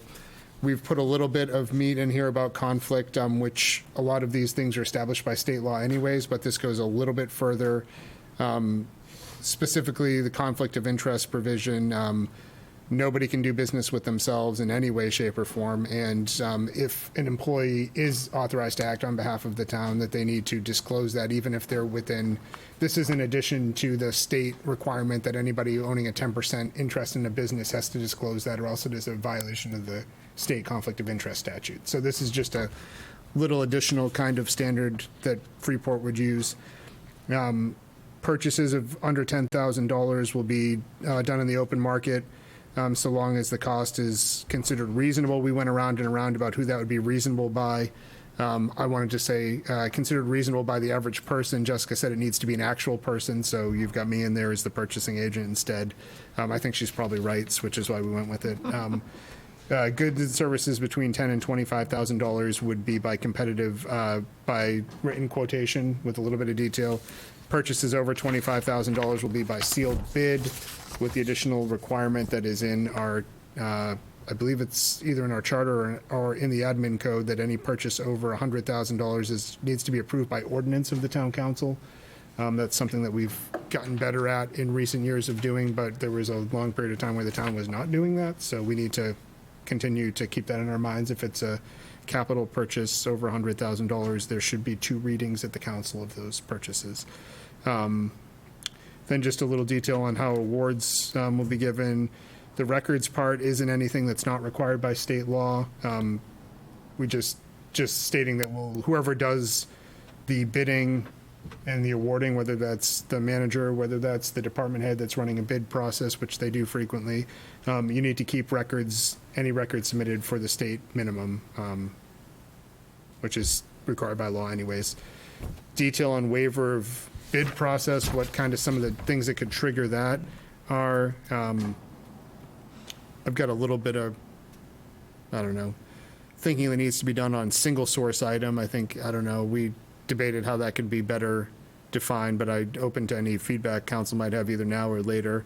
Compatibility requirements is an important one, because if you have something that's like in a specific operating system, this comes up medically with the fire department gear. Sometimes like we buy those, the 12 lead system, and they're, it's a certain manufacturer that needs the certain accessories that go with it.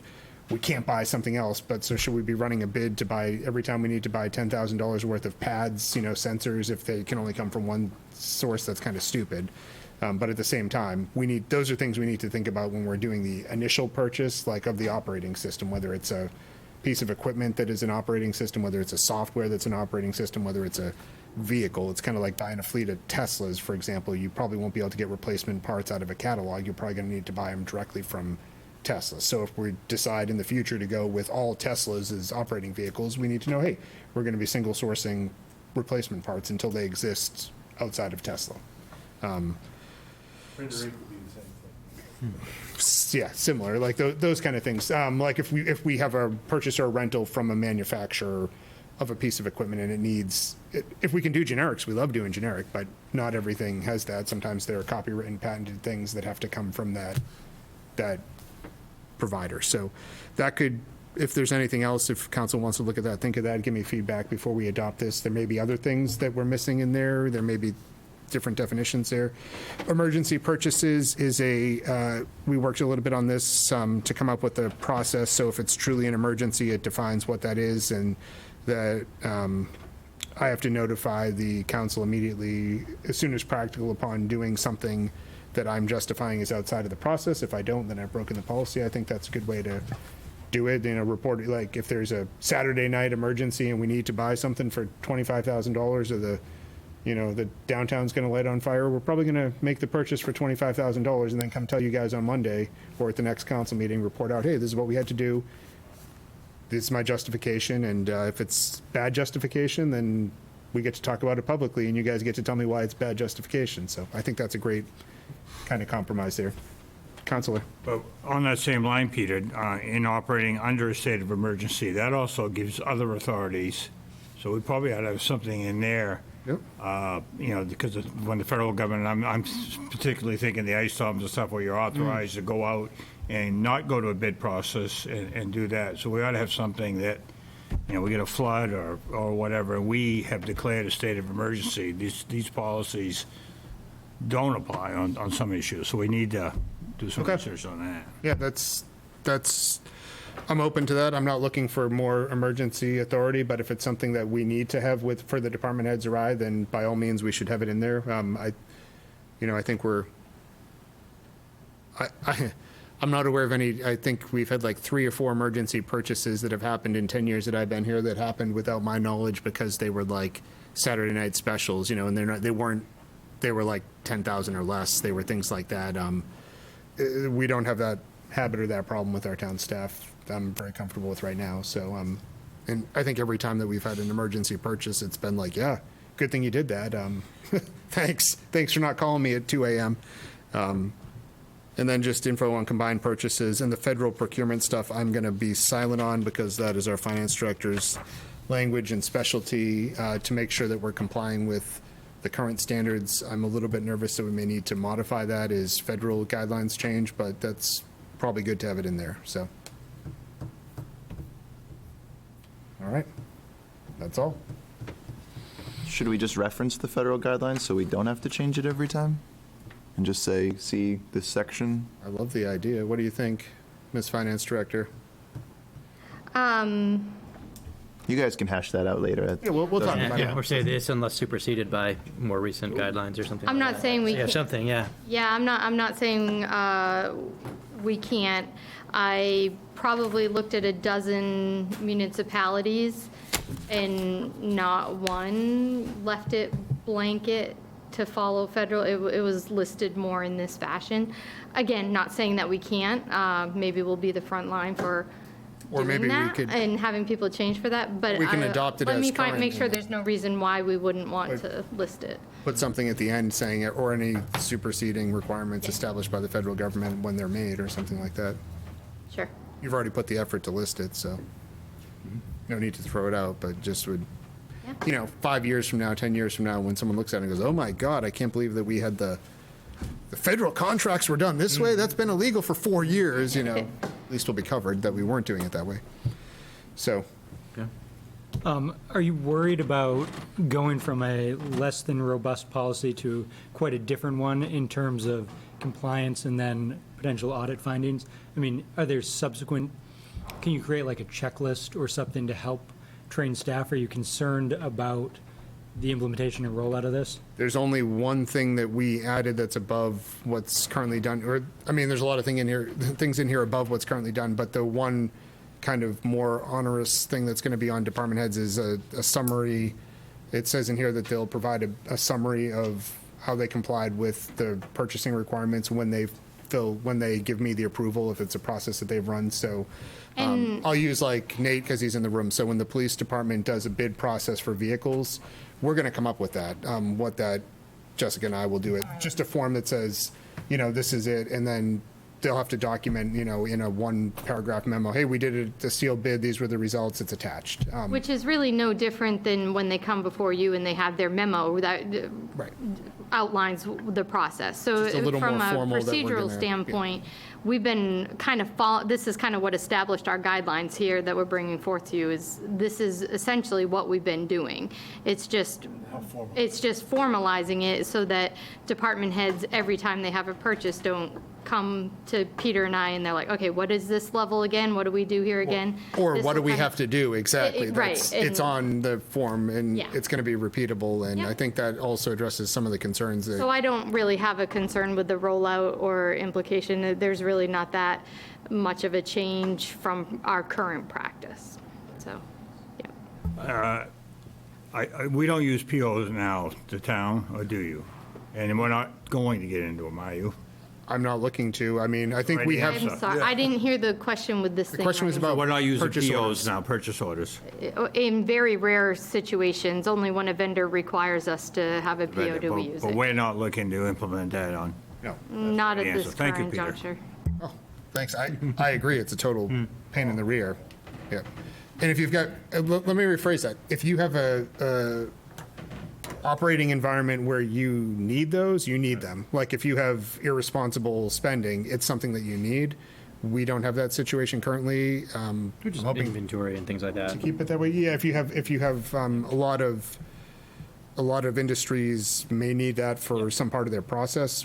We don't in the current setup. I wouldn't do it just to do it, but if there was something in the future that I think that those, having worked in communities where they have those requirements, they come about as a result of somebody not following either the spoken or unspoken standards and going outside and being like, that's never going to happen again, we'll make sure of it. And as long as we don't ever do that, we're in control. I guess I won't say that's forever, but if we ever have a need, council will be hearing about it. That's right. That's right. We've got, I mean, we have a pretty fairly, I shouldn't say pretty fair, we have a responsible set of department heads who are not, I don't have much of a concern about daily spending or bidding or following the rules with our current lineup. Yeah, so. most of them are very good about coming to me beforehand, because they know they don't always like my answer when they come after the fact, so they do well. Can I ask a couple of questions, a couple of real minor things, and then one question? For definitions, when you say no immediate family member, you might want to just declare who is an immediate family member and who's not. Is that stepchildren, step-parents, nieces, nephews? Like, what do you mean by that? Sure, there's a common definition.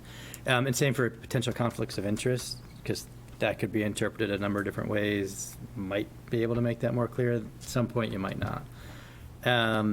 And then the single source thing, I agree that there's probably some more massaging there, because some of it's redundant, some of it I think could be dealt with other places.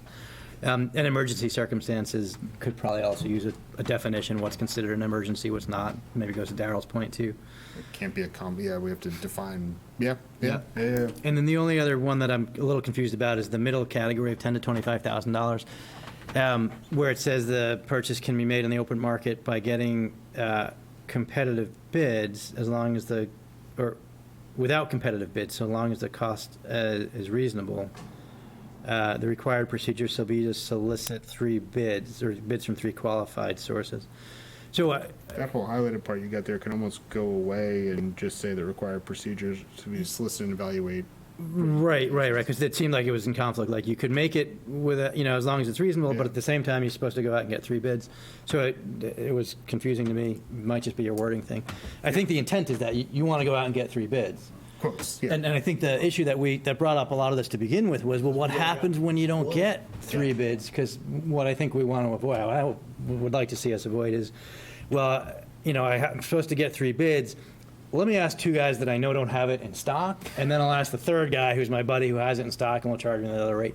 Yeah. So, I mean, I don't know that we can guard against every one of these circumstances, but if we're going to diverge from that, we should make it more onerous to do, right? If you don't get 3 bids, well, then you have to do the X, Y, and Z and document this and say why or whatever, or try twice to get 3 bids. It might be considered a conflict of interest if they reach out to friends to get bids. Sure, yeah, maybe that was a bad example. Well, no, because a friend isn't a conflict of interest under any state or local any potential policy. Yeah, actually had it. I mean, like, a lot of us are friends with vendors. I would be careful to use that. But if they're a family member, absolutely. Yeah, but you're prohibited from accepting. There's actually a situation where a friend of mine was working at a company where they pushed bids to a certain vendor. It wasn't a conflict of interest because there was no financial remuneration, but there were issues with it. But it wasn't clearly stated in the policy that you couldn't do that. And since it was a private company, there wasn't a whole lot they could do. We would love to have more specificity around that, because that's one of the things that I know from time to time Jessica and I struggle with is preferred vendors, when you kind of get that entrenched mentality of, oh, that's who we always use for that. It's like, no, we need to be getting bids on those things. Like, oh yeah, like we have that preferred vendor. And you know what? We've kind of hashed that out before. Sorry, can you hear me? I can. Over there. With my, bionic ears. We've hashed it out in the past with, forcing things to go to bid at the staff level, and with mixed results. Sometimes it does come back costing more, but a lot of times it comes back costing less.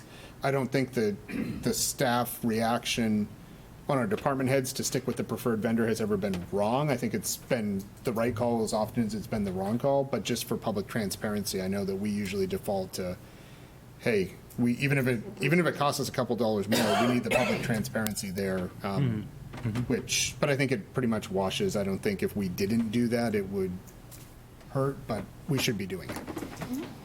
Yeah. And one kind of hedge might be to add another person in there too, so it's not just the purchasing agent, because then it's all on your shoulders. But if you say the purchasing agent and the finance director or department head or somebody, so that there's 2 kind of throats to choke if we think something's fishy going on. Well, Peter agreed and somebody else agreed as well, so it makes it harder to collude if you were going to do that. Yeah, Not threat of you violence, personally, but whoever whoever else holds these positions in the future. So. That's all I got. Councilor Bradley. Feedback. You got 3 bids, you have to take the lowest? Nope. Good point. You need to justify why you're not taking the lowest if you don't, though. And I'm a strong believer that of avoiding low bid unless it's like you've identified the exact item you like. We want a Ford, a manifold for a Ford Explorer. We want 30 of them. Then we should be taking the low bid delivered price. If there's any question about vendor qualification in there, I know we've had these conversations even on police cruisers, right? Like, it's sure the low bid is in Bangor, but we're going to have to drive it up and back 4 times at, the pay rate of that person to do that. We've already spent $2,000 extra to buy it from the low bid. So we evaluate those things for sure. You might want to put that in here. I think you do it anyway. But I think in awards there is a. It's the most qualified bidder. Price, quality, and service should be considered. Yep. Okay, it is. I think price always needs to be considered, but it doesn't always have to be the number. But there needs to be justified if we're spending public dollars, why we're not taking the low bid. I think absolutely, Right. To get to Dan's point, well, they're a better vendor. Well, are they a better vendor or are they your friend? We need to be able to. Which I think we've always disclosed in our memos Yes. when coming before council to ask for, a bid result, so. Yep. Okay. Anything else? So next step, you go back and tweak it some more and then bring it back and. Sure. Okay. It's good feedback. Thank you. Yeah, sure. Thanks, everybody. Yeah, and thanks for doing the work to bring this forward. It's definitely helpful. All right, we got one last item on the agenda, which is going to be a good discussion, I think. So, and I assume that's why our chief is sticking around as well, right? So thanks for being It patient is. with As us. one of the primary impacted Yeah. folks, I know we've got, Sarah kicked off from FCS. I didn't ask Sarah to stay for this section, but I know FCS is another impacted party. So this is a broad discussion. I'd love to keep it broad, but we can answer any specific questions that you might have. This is something that I want to bring for the very initial phases of discussion to the council before we go in any direction with staff, because it's an issue that I've been hearing about for, since right before the start of the pandemic, the winter of 09, I would say, or the winter of 19. I would say we probably first started seeing a substantial change, and then the COVID pandemic was a huge change in how lodging units, and by lodging I'm talking about large, our motels, our larger motels. This isn't something that I've seen necessarily in small inns, B&Bs, or Airbnbs, but I guess those may be something that we need to look at. But we saw probably starting in 18, 19, mostly 19, and then through the pandemic, a shift on the use of traditional hotels. Most of them are still used for tourist purposes, visitors, business people. The traditional use that we would have thought 5 years ago a hotel or a motel or an inn would be for. But we started seeing around that time period and then through the pandemic, a shift towards using them for other uses. So shelter overflow housing is one thing that is part of this discussion. It's not the only thing, but it's a significant portion of it. A change in demographics of who hotels rent to, and a use as, I would say, semi-permanent housing for groups like asylum and refugee seekers, asylum seekers and refugees, New Mainers, who these are all very different uses, but they're all similar in the fact that it's a shift from the typical person who comes, stays 3 nights, either for business, a conference, a tourist reason, or whatever. This is not, the concern and the level of why we're bringing this up for discussion is not driven by the groups or the individuals. There's not a concern, I think, for the most part. There's little to no concern about that group being refugees or asylum seekers, or that group being shelter overflow. The concern is driven mostly just by the impact to town services, and why we're bringing it up to the attention of the council. This is something that I know that the police department has had some initial discussions with. We've got our police advisory committee chair here. I know they talked about this briefly at that level. I think you were in on that conversation too, Chair Pilch.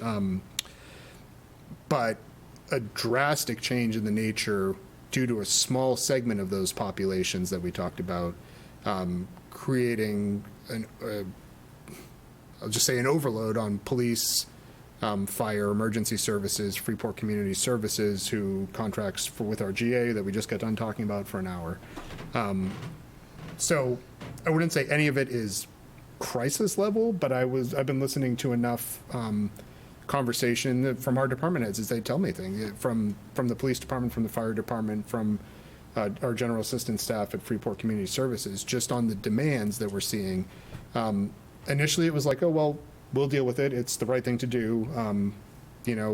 Those groups are groups that I talked about that are in need, and it is our duty as a municipality to bear some of that weight.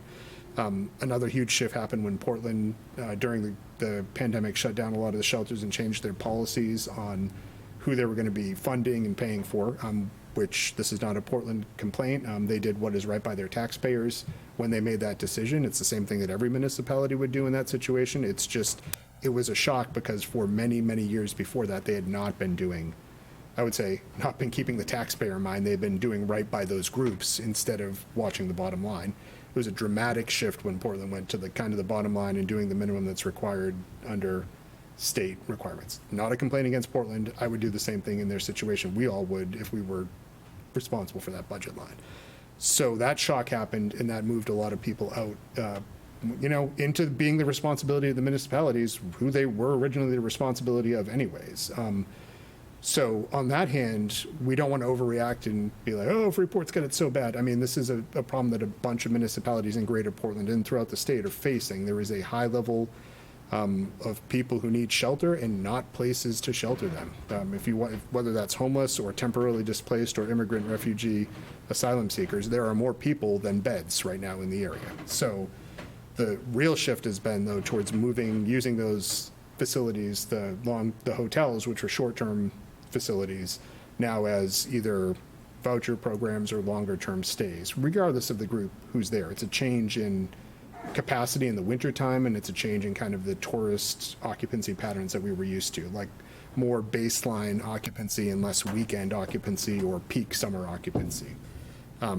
So that's a lot. I know it's a lot of different things that are playing into this, but where we are affected and where I know that the fire chief, the police chief, Freeport Community Services, and I felt like we need to at least start the discussion. Where we think that it's an issue is because of the ratio of Freeport having a higher population of hotels per capita. We're a small town budget and population-wise with a large tourist base, meaning larger base of hotels. Before, pre-2019, there were tourist facilities. I would say, I don't have stats on that. We may want stats eventually, but we're much higher than the average in Maine. For example, Yarmouth has 40 rooms with the same population, the same rough budget cost as us, as opposed to hundreds of rooms in Freeport.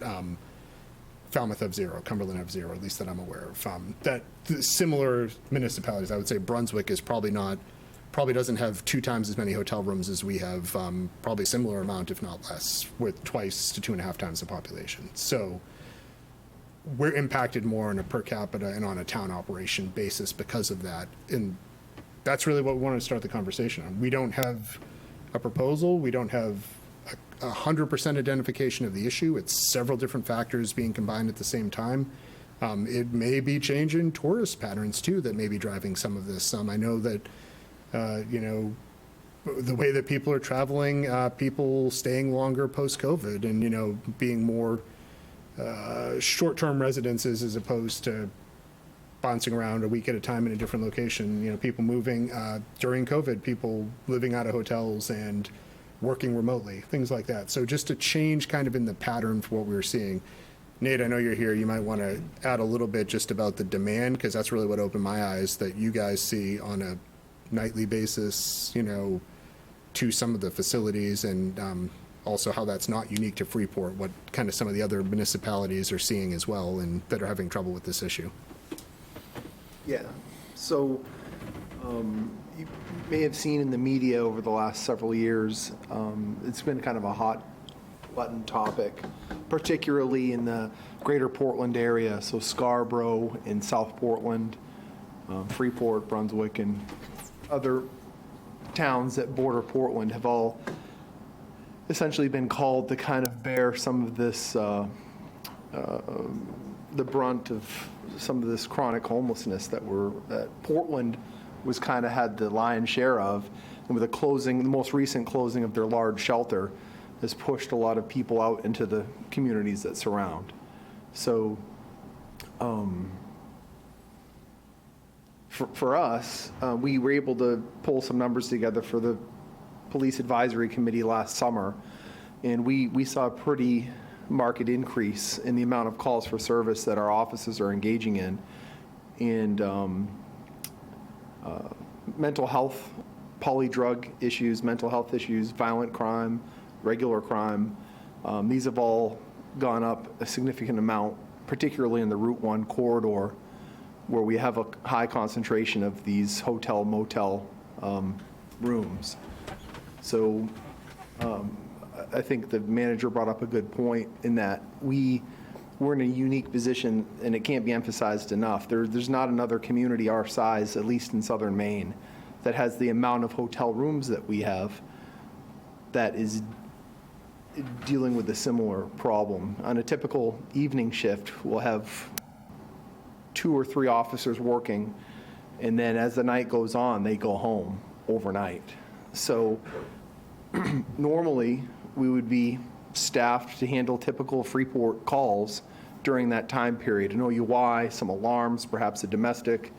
But when you start throwing in dozens and dozens of calls every week involving people who are in a high need category, whether that be drug and alcohol addiction, mental health issues, and you start having a high concentration of those calls that come in as well with the normal call volume that we have, it quickly starts to overwhelm the officers who are working. And then the resources that are available to us, we've been going to meetings and attending meetings and trying to all get on the same page with some of this issue. And it's not unique to Freeport in that other communities are experiencing the same issues. But it is unique in the fact that we're one of the smallest that's taking the biggest hit, and it's very real. So I started bending Peter's ear maybe 18 months ago, just because we're in a profession where not a lot of people want to be police officers right now. We've had pretty much an open roster position almost nonstop for the last 5 years. We hire someone retires. We hire someone, and someone goes to another department. So we're constantly facing staffing issues, and then to heap a lot of calls for service onto a small group of people, it starts to wear down the officers. So we were really pleased that the council made really a great step forward in agreeing to hire a staff position for a mental health crisis worker, caseworker, to step in and kind of help the police department and fire rescue help manage some of these calls. And we're in the process of filling that position right now. But this is something that we felt strongly that we needed to kind of at least start the discussion about talking about, because particularly what we see is seasonally, we have a little bit of, and statistics can be a funny thing, because if you take just a calendar year, you're going to see wild dips, because in the summer, a lot of the hotels and motels will, I don't know what the proper terminology is, but they go back to their normal way of doing business. The room rates are high, they're at full occupancy. Tourist season has blossomed again at post-COVID, it seems to have. But then when we enter into the winter months, we don't have as many tourists in southern Maine, the hotel rooms go unrented, the price drops, and I believe a lot of ownership feel they see an opportunity to have full occupancy again with some state assistance. So particularly in the winter months, we see a big upswing. So when it starts to get cold and it starts to snow, we're going to see an upswing again, and we have for the last couple of years, of homeless people moving into our hotels and motels for shelter. I mean, Maine is a harsh place to live when it's bad weather. And and we certainly do not begrudge them the shelter, the space, but it's taxing on the limited resources that we have. So I can answer any specific questions you might have, but that's kind of a rough overview. I think your last sentence sums it up. I don't think anyone's saying that the population of people here don't deserve to be in those shelters, but we're just looking at those hotels functioning as shelters. It's an issue, right? Like, we would be inconsiderate and probably pretty bad people if we were to make it difficult for that to happen. But at the same time, it's the impact on municipal services that really has me concerned, not the fact that people are getting shelter that they need, which let's keep that as a great goal. Yeah. Has the state stepped up or said anything about, I mean, because this is not a unique problem, and it's not even a new problem, it's new to us. I'll try to be as diplomatic about it. Well, no, I won't be diplomatic. I mean, as unpolitical, I think there's been a abject failure at the state level for years and years, regardless of, this is not a single administration or multiple administration issue. I think people at the state were thrilled when Portland was responsible for being the dumping ground for everybody that nobody wanted to take care of. In the city of Portland, for multiple reasons, did that, and they did it willingly. That's not fair to Portland, and we, and a lot of the communities around here took advantage of that. But there has never been a long-term plan, regionally or at the state level, to deal with the problem. Everybody, what you end up is municipalities kind of sniping at each other, like, it's Portland's problem, they'll take care of it, and it became Portland's problem. That's not, that's not a way. I think they've done what they woke up. Yeah, I think they've done what they should have done in terms of being like, hey, this is everyone's problem. Part of it is our problem. I don't think the per capita amount that we're dealing with right now is our problem, but we have the resources. So I don't know. There are plenty of programs at the state that are funding people, right? That are the ERA program, the Emergency Rental Assistance Program. There are many different agencies that are funding voucher programs for people to go and be sheltered in hotels. It's not a single source problem, but that kind of illustrates the fact that there's not a universal approach, that there's not one person, office, or group saying, hey, let's distribute this fairly and let's work on it. It's kind of everyone scrambling to deal with emergency situations. You've got Freeport Community Services occasionally, probably the smallest out of all of them, putting a couple people, into hotels on a regular basis, very small amount that we're funding locally. You've got the various municipalities, you've got Portland, you've got, Catholic Charities, Opportunity Alliance, State of Maine, you've got a lot of different groups that are helping people, but there's no coordination. And we end up receiving a lot of that just because we have vacant rooms, so. Daryl? Oh, excuse me, a couple of points. We have had facilities that have a change of use. They were motels. The one particular I'm thinking about is the one down by the Big Indian. That no longer in the Best Western. Yeah. So what has happened is they are no longer open to the public for people to come in to rent rooms. They have closed their doors, and people are living there, and I think they're living there full occupancy. So, I think that you could look at it and say it's a change of use, and you've gone from a motel-hotel situation to, I don't know if you can call it an apartment rental, but there's a change of use, and I think we need to look at that. And the other thing I think we need to look at is you can go back, Chief, and look at your statistics back in the 18, 19, and see what kind of the baseline was and gone up. But don't we have the authority to, if we go in and we say that there is a situation where your calls for service have increased, and maybe the recommendation is for a security guard? I don't know if a security guard position, you go to the facility and say, look, you've changed your use. These rooms are all rented out. We've had a tremendous amount of increase of contact for whatever reason. And I don't know if a security system would help address the person that's noisy out in the hallway, which you get calls for. And you have what we call the nuisance calls, if that could be dealt with by a security officer.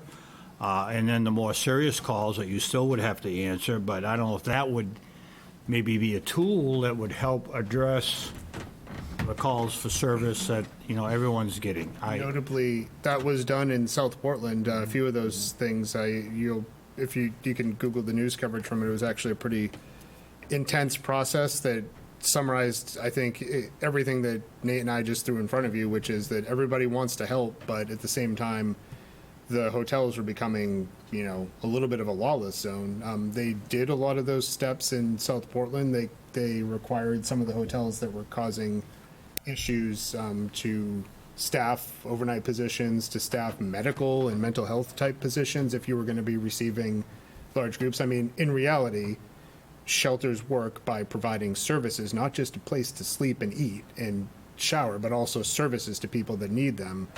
That doesn't exist in a shelter by hotel scenario because the services that the people that are staying there need are in Portland or are in Brunswick. Maybe there might be a few of them in Freeport, but there are not enough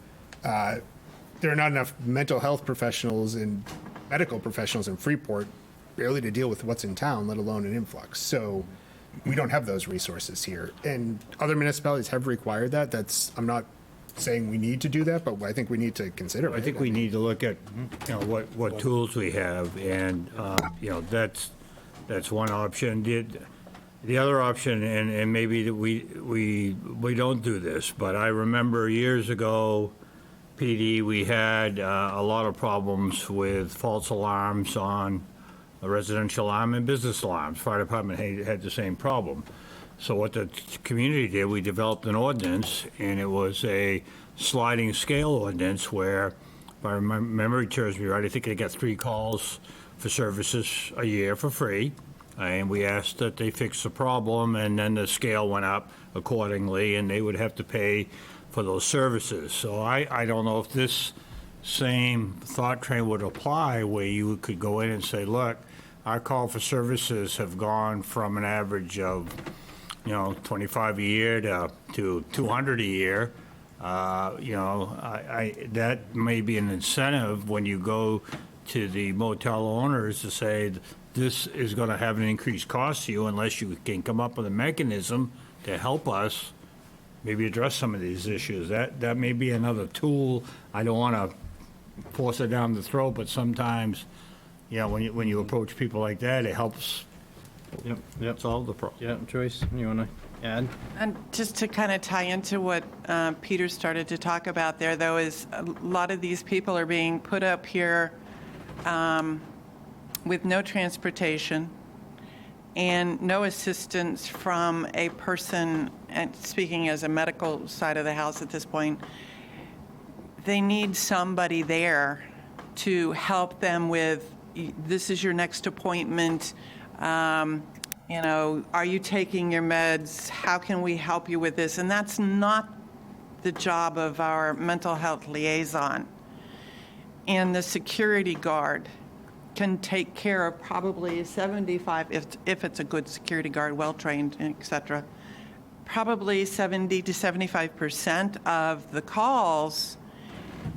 So what some of the towns have looked at doing from the just initial research that we've done is tying some of this into a licensure requirement, that they already had a requirement for the facility to get a town license or a city license, which we don't, is my understanding. So it's something that we could look at doing, not as a moneymaker, but as a way to say, hey, if you want to participate in this type of service, there are some minimum requirements that we think you should have.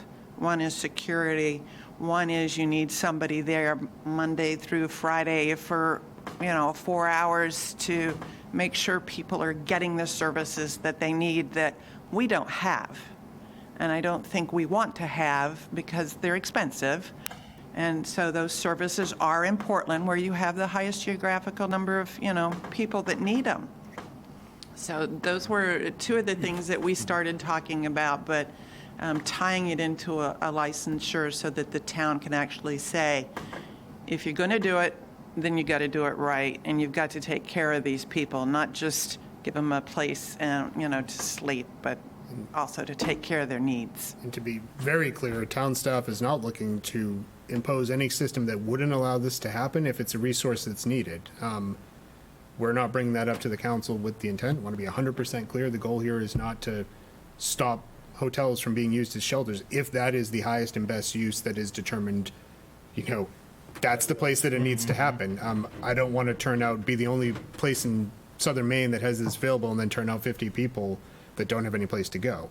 But at the same time, you have this conflict between an organization that exists for profit, which is the hotel, and then the services traditionally provided by a nonprofit organization, right? Like if you use Preble Street in Portland, right? Like does that create a drain on the city of Portland? Yes. However, it's a nonprofit organization whose goal is to help people, not a for-profit business that's trying to make money and then create an externality impact on the town of Freeport by driving services, emergency services, police, fire, things like that. So the goal here is absolutely not to make this impossible, but just to really start examining, like, okay, why is this happening, and are there things we need to do better to minimize impacts on the community if this is going to continue to happen here?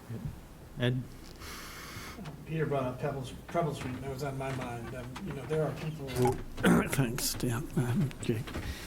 There are organizations in the state that have a lot of experience with these kinds of issues, and I wonder if consulting with them at this stage to get a sense of, what a responsible response would be for a community, and then talk about who pays for it. I agree with Peter. I'm thinking about Martha's Vineyard and places like that. We ought to be doing our share of dealing with all of these issues. But we ought to be doing it right. And we can't, while you're dealing with the problem, figure out what's right, it seems to me. You go to the people who have been dealing with it forever. And our family has a great connection with Preble Street. I'm sure they'd be glad to come up here and talk to police advisory or, set up a hearing. If you haven't done that already. It's been nonstop. We've met with them several times. Okay. On a and do they come up with a program? Greater Portland level. We've been together, 60 people on a Zoom meeting several times over the last few years to try to iron some of these concerns out. Sorry, go ahead. Sorry, but that's one thing to have a general meeting and identify the problems. All the stakeholders are there, all these groups that we're talking about. What about somebody coming to you or to Joyce and to us and saying, okay, here are the number of people you're talking about, here are the services you have to provide in order to give them a quality of life, at least, and then here's what it costs, and then we can be talking about whether we want to accept that, where we want to go for resources and do it. To talk generally about the problem, which is what we're doing now, which is great. That's how you start these things. But to have a specific plan developed for us or with us by people who do it, seems, again, that's my point. I don't know if it makes sense or not. I've already done it, Nate. I don't want to do it again. But No, I hear what you're saying. Yeah, I'll add on to that because I think we're in a unique position, as a couple of people have mentioned. In the summertime, we've got a lot of visitors that pay for their hotel rooms, and then in the colder seasons we've got these empty rooms, and it's great to be able to say, yeah, we can help with the regional problem when the need is highest, because we can't put these people outside and just say suffer the elements. But it's a big difference to say there's a shelter in place versus here's a private business that's making money off of the backs of the the funds that are available to help house people. And to compound it, they can say, well, I don't really need to provide security because I could just call the police. I don't need to provide social services because Freeport just hired me social services liaison, and that's not our intent. We don't want to make it easy for them to make more profit. So I think it's what Ed's saying is right. Is like what exactly do they need? What should we ask them to have on site so that it's not a drain on our municipal service, an unfair drain on our municipal services? And then to the point that Joyce brought up is, once we figure that out, what's the mechanism to enforce it? Because right now we don't have any. Your hotel, we granted you a building permit 20 years ago, and all that's it, unless there's something unsafe or criminal going on. So if we were to look into a lodging license or something like that says if you want to renew your license and you've had excessive calls, well, then we're going to ask you to have a security guard or a social services worker. And that's, I think, what South Portland has done. So there's at least one pattern. I'm sure there's others if we start digging hard enough. And I think they did well, I don't know. I shouldn't say this. I think the perception was that they did a good job targeting the areas that were problems and not saying every hotel in South Portland has to have a security guard on 24 hours a day. Because the goal is if you're just doing business as usual and you're not creating any impact to the community, then why would there be an additional So it's cost? like Daryl said, there's, some threshold above which you start to have to incur these extra costs. Yeah. So it sounds like we're all kind of, nodding at the same things here. So is it worth suggesting that we have the ordinance committee start to draft a lodging ordinance, and we could fill in some of the blanks later, but at least we'd have start looking at them for framework, sure. Yeah, I think we need to start examining what we think we need. Get the mechanism ready. I'm hearing two distinct directions. One is, okay, let's figure out what this population needs and how we can provide them so they have a quality of life. And that we need help from others to help us identify that and what the costs are. The other side is make sure that the people who are profiting from this take on some of the responsibility to make sure that the costs that we incur as a community are not as huge as they might otherwise be. And that's the ordinance side. So both focuses. Yeah, I think that's a good summary of at least two directions of the 15 we need to be running in on the issue. Would it help if I got in touch with Preble Street and got a session going? I'm sorry, I didn't hear. Would it help if I got in touch with the head of Preble Street and asked him to come up here or send a team up here to talk to us about us particularly as opposed to the problem in general? I think the biggest thing that would accomplish is it would probably shed a lot of light on their side of this coin, on what led into this issue that we're seeing and kind of how the world as they see it. I think that's what we'd get the most out of. But what I think you get out of it, and I don't know if I'm right, is that they would know exactly the service programming that you need to give these people that are coming here. Probably, since they've been doing it, dealing it for years. They might say, okay, they might be able to ask us, what do you got? And then say, this is what you need on top of that.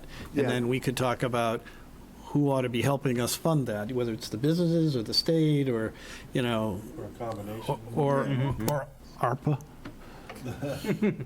Not for 6 months. You're with us. I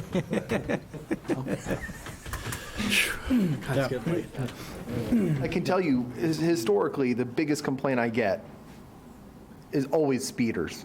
Speeders on our roads, speeders in our community, people driving too fast.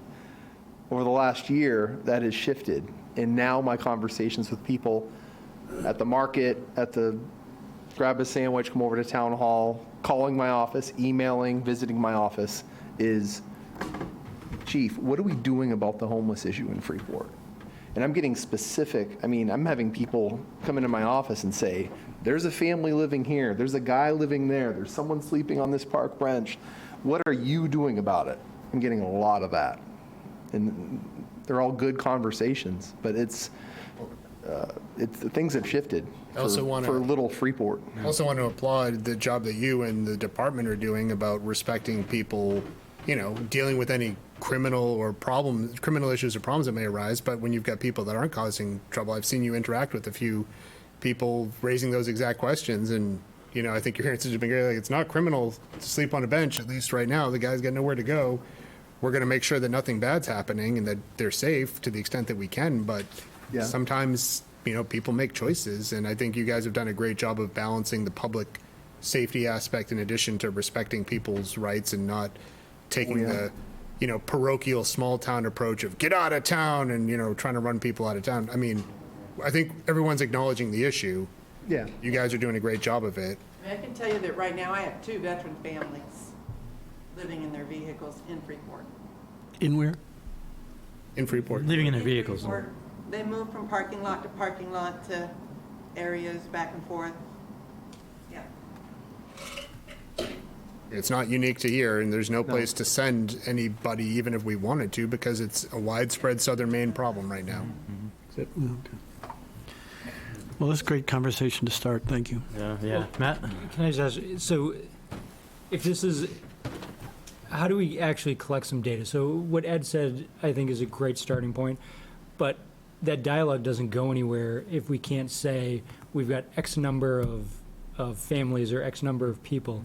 How do we get data from where these folks are staying if there's a significant transient portion that are bouncing from parking lot to parking lot, or bench to bench, or hotel and then not at the hotel and then back. I mean, what's the scope of this problem? Because we can't craft a solution without understanding the scope of the problem.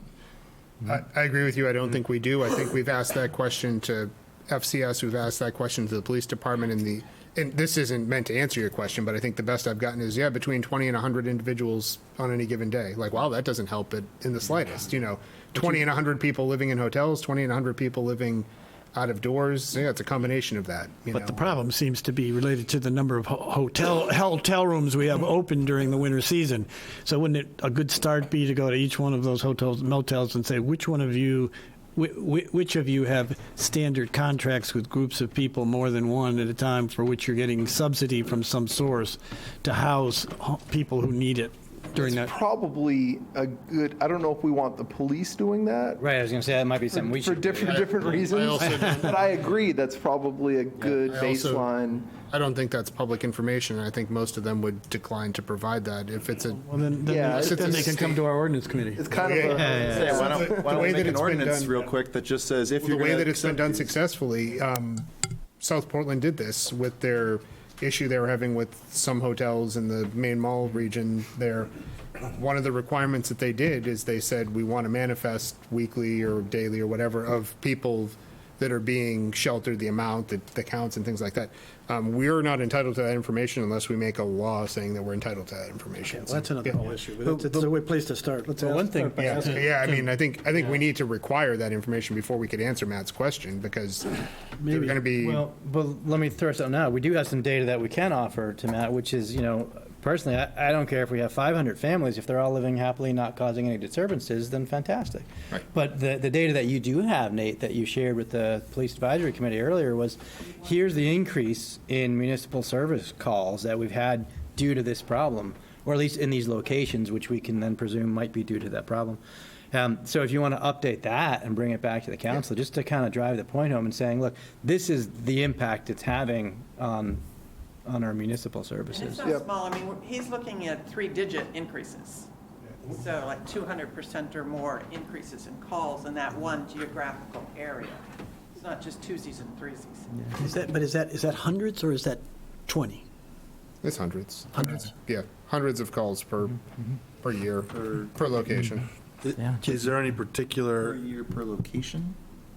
Yeah. reason, I mean, is there any one reason that's more than the other that you're getting called for? Or type Yeah, of call, I mean, is it? We broke it down by, I can give you a quick rundown of some of the breakdowns. So total calls for service for hotels involving protective custody, and that usually involves some amount of self-harm or mental health issue where someone needs to be taken to a higher care.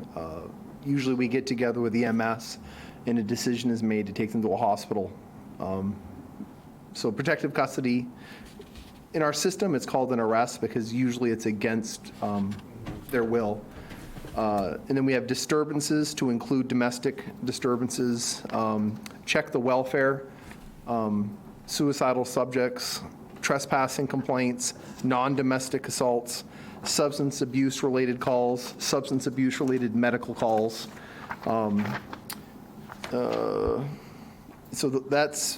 those are some of the breakdown. That's what we're seeing a spike in, those headings. So it's not nuisance calls, someone's making too much noise. No.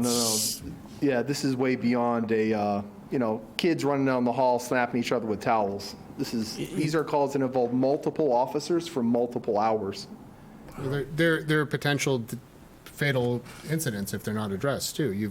We've had some overdoses, some overdose fatalities, yep. These are all. Is there a rough number you could put in any of that? For what? For the total of all of that for a year? I can probably get you that. What's interesting is that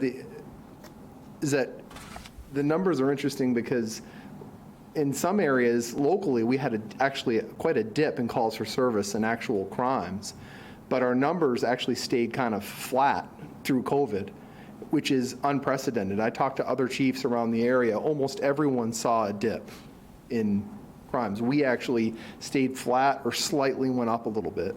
So that void for us that we might normally have over the winter particularly was filled with these sorts of calls. So we didn't experience any down.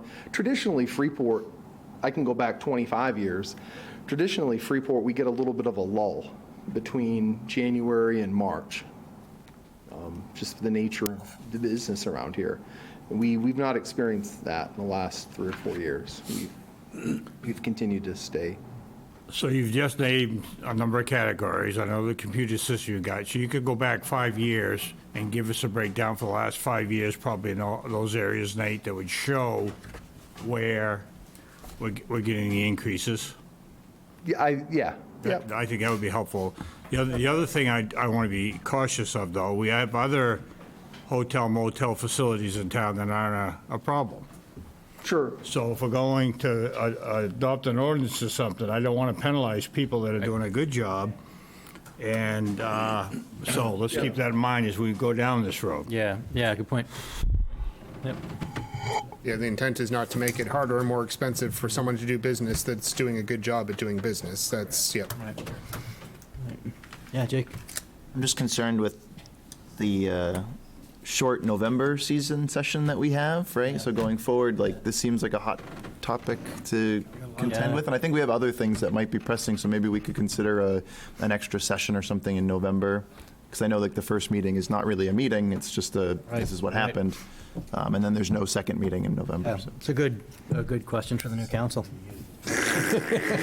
Whoever that may be. But yeah, no, I think it's a great idea. I think there's certainly enough stuff going on to justify it, in my opinion. Yep. All right. Anything else, Nate, that you wanted to make sure we know about before you leave tonight? Sounds like you'll be back pretty soon, so. Yeah, no, I appreciate the time to kind of start this discussion. Yeah. It'll be important to, the people that are out there working hard. Yeah. And please pass along our thanks. I know we've, done it at the police committee too, but, we know that they're working really hard and it's not an easy time and it's not easy work to do. So, yeah, please pass that along. Absolutely. Yeah. Thanks for coming and sticking around. Thanks, You too, Nate. Joyce. Thanks for sticking around and doing all the police committee work I know Thanks, you've been Joyce. working on. I make a motion that we adjourn. It's a fantastic motion. Is there a second? All in favor of that? Aye. All right. Thank you, gentlemen. Wait, I gotta make it official. I have a little announcement to make.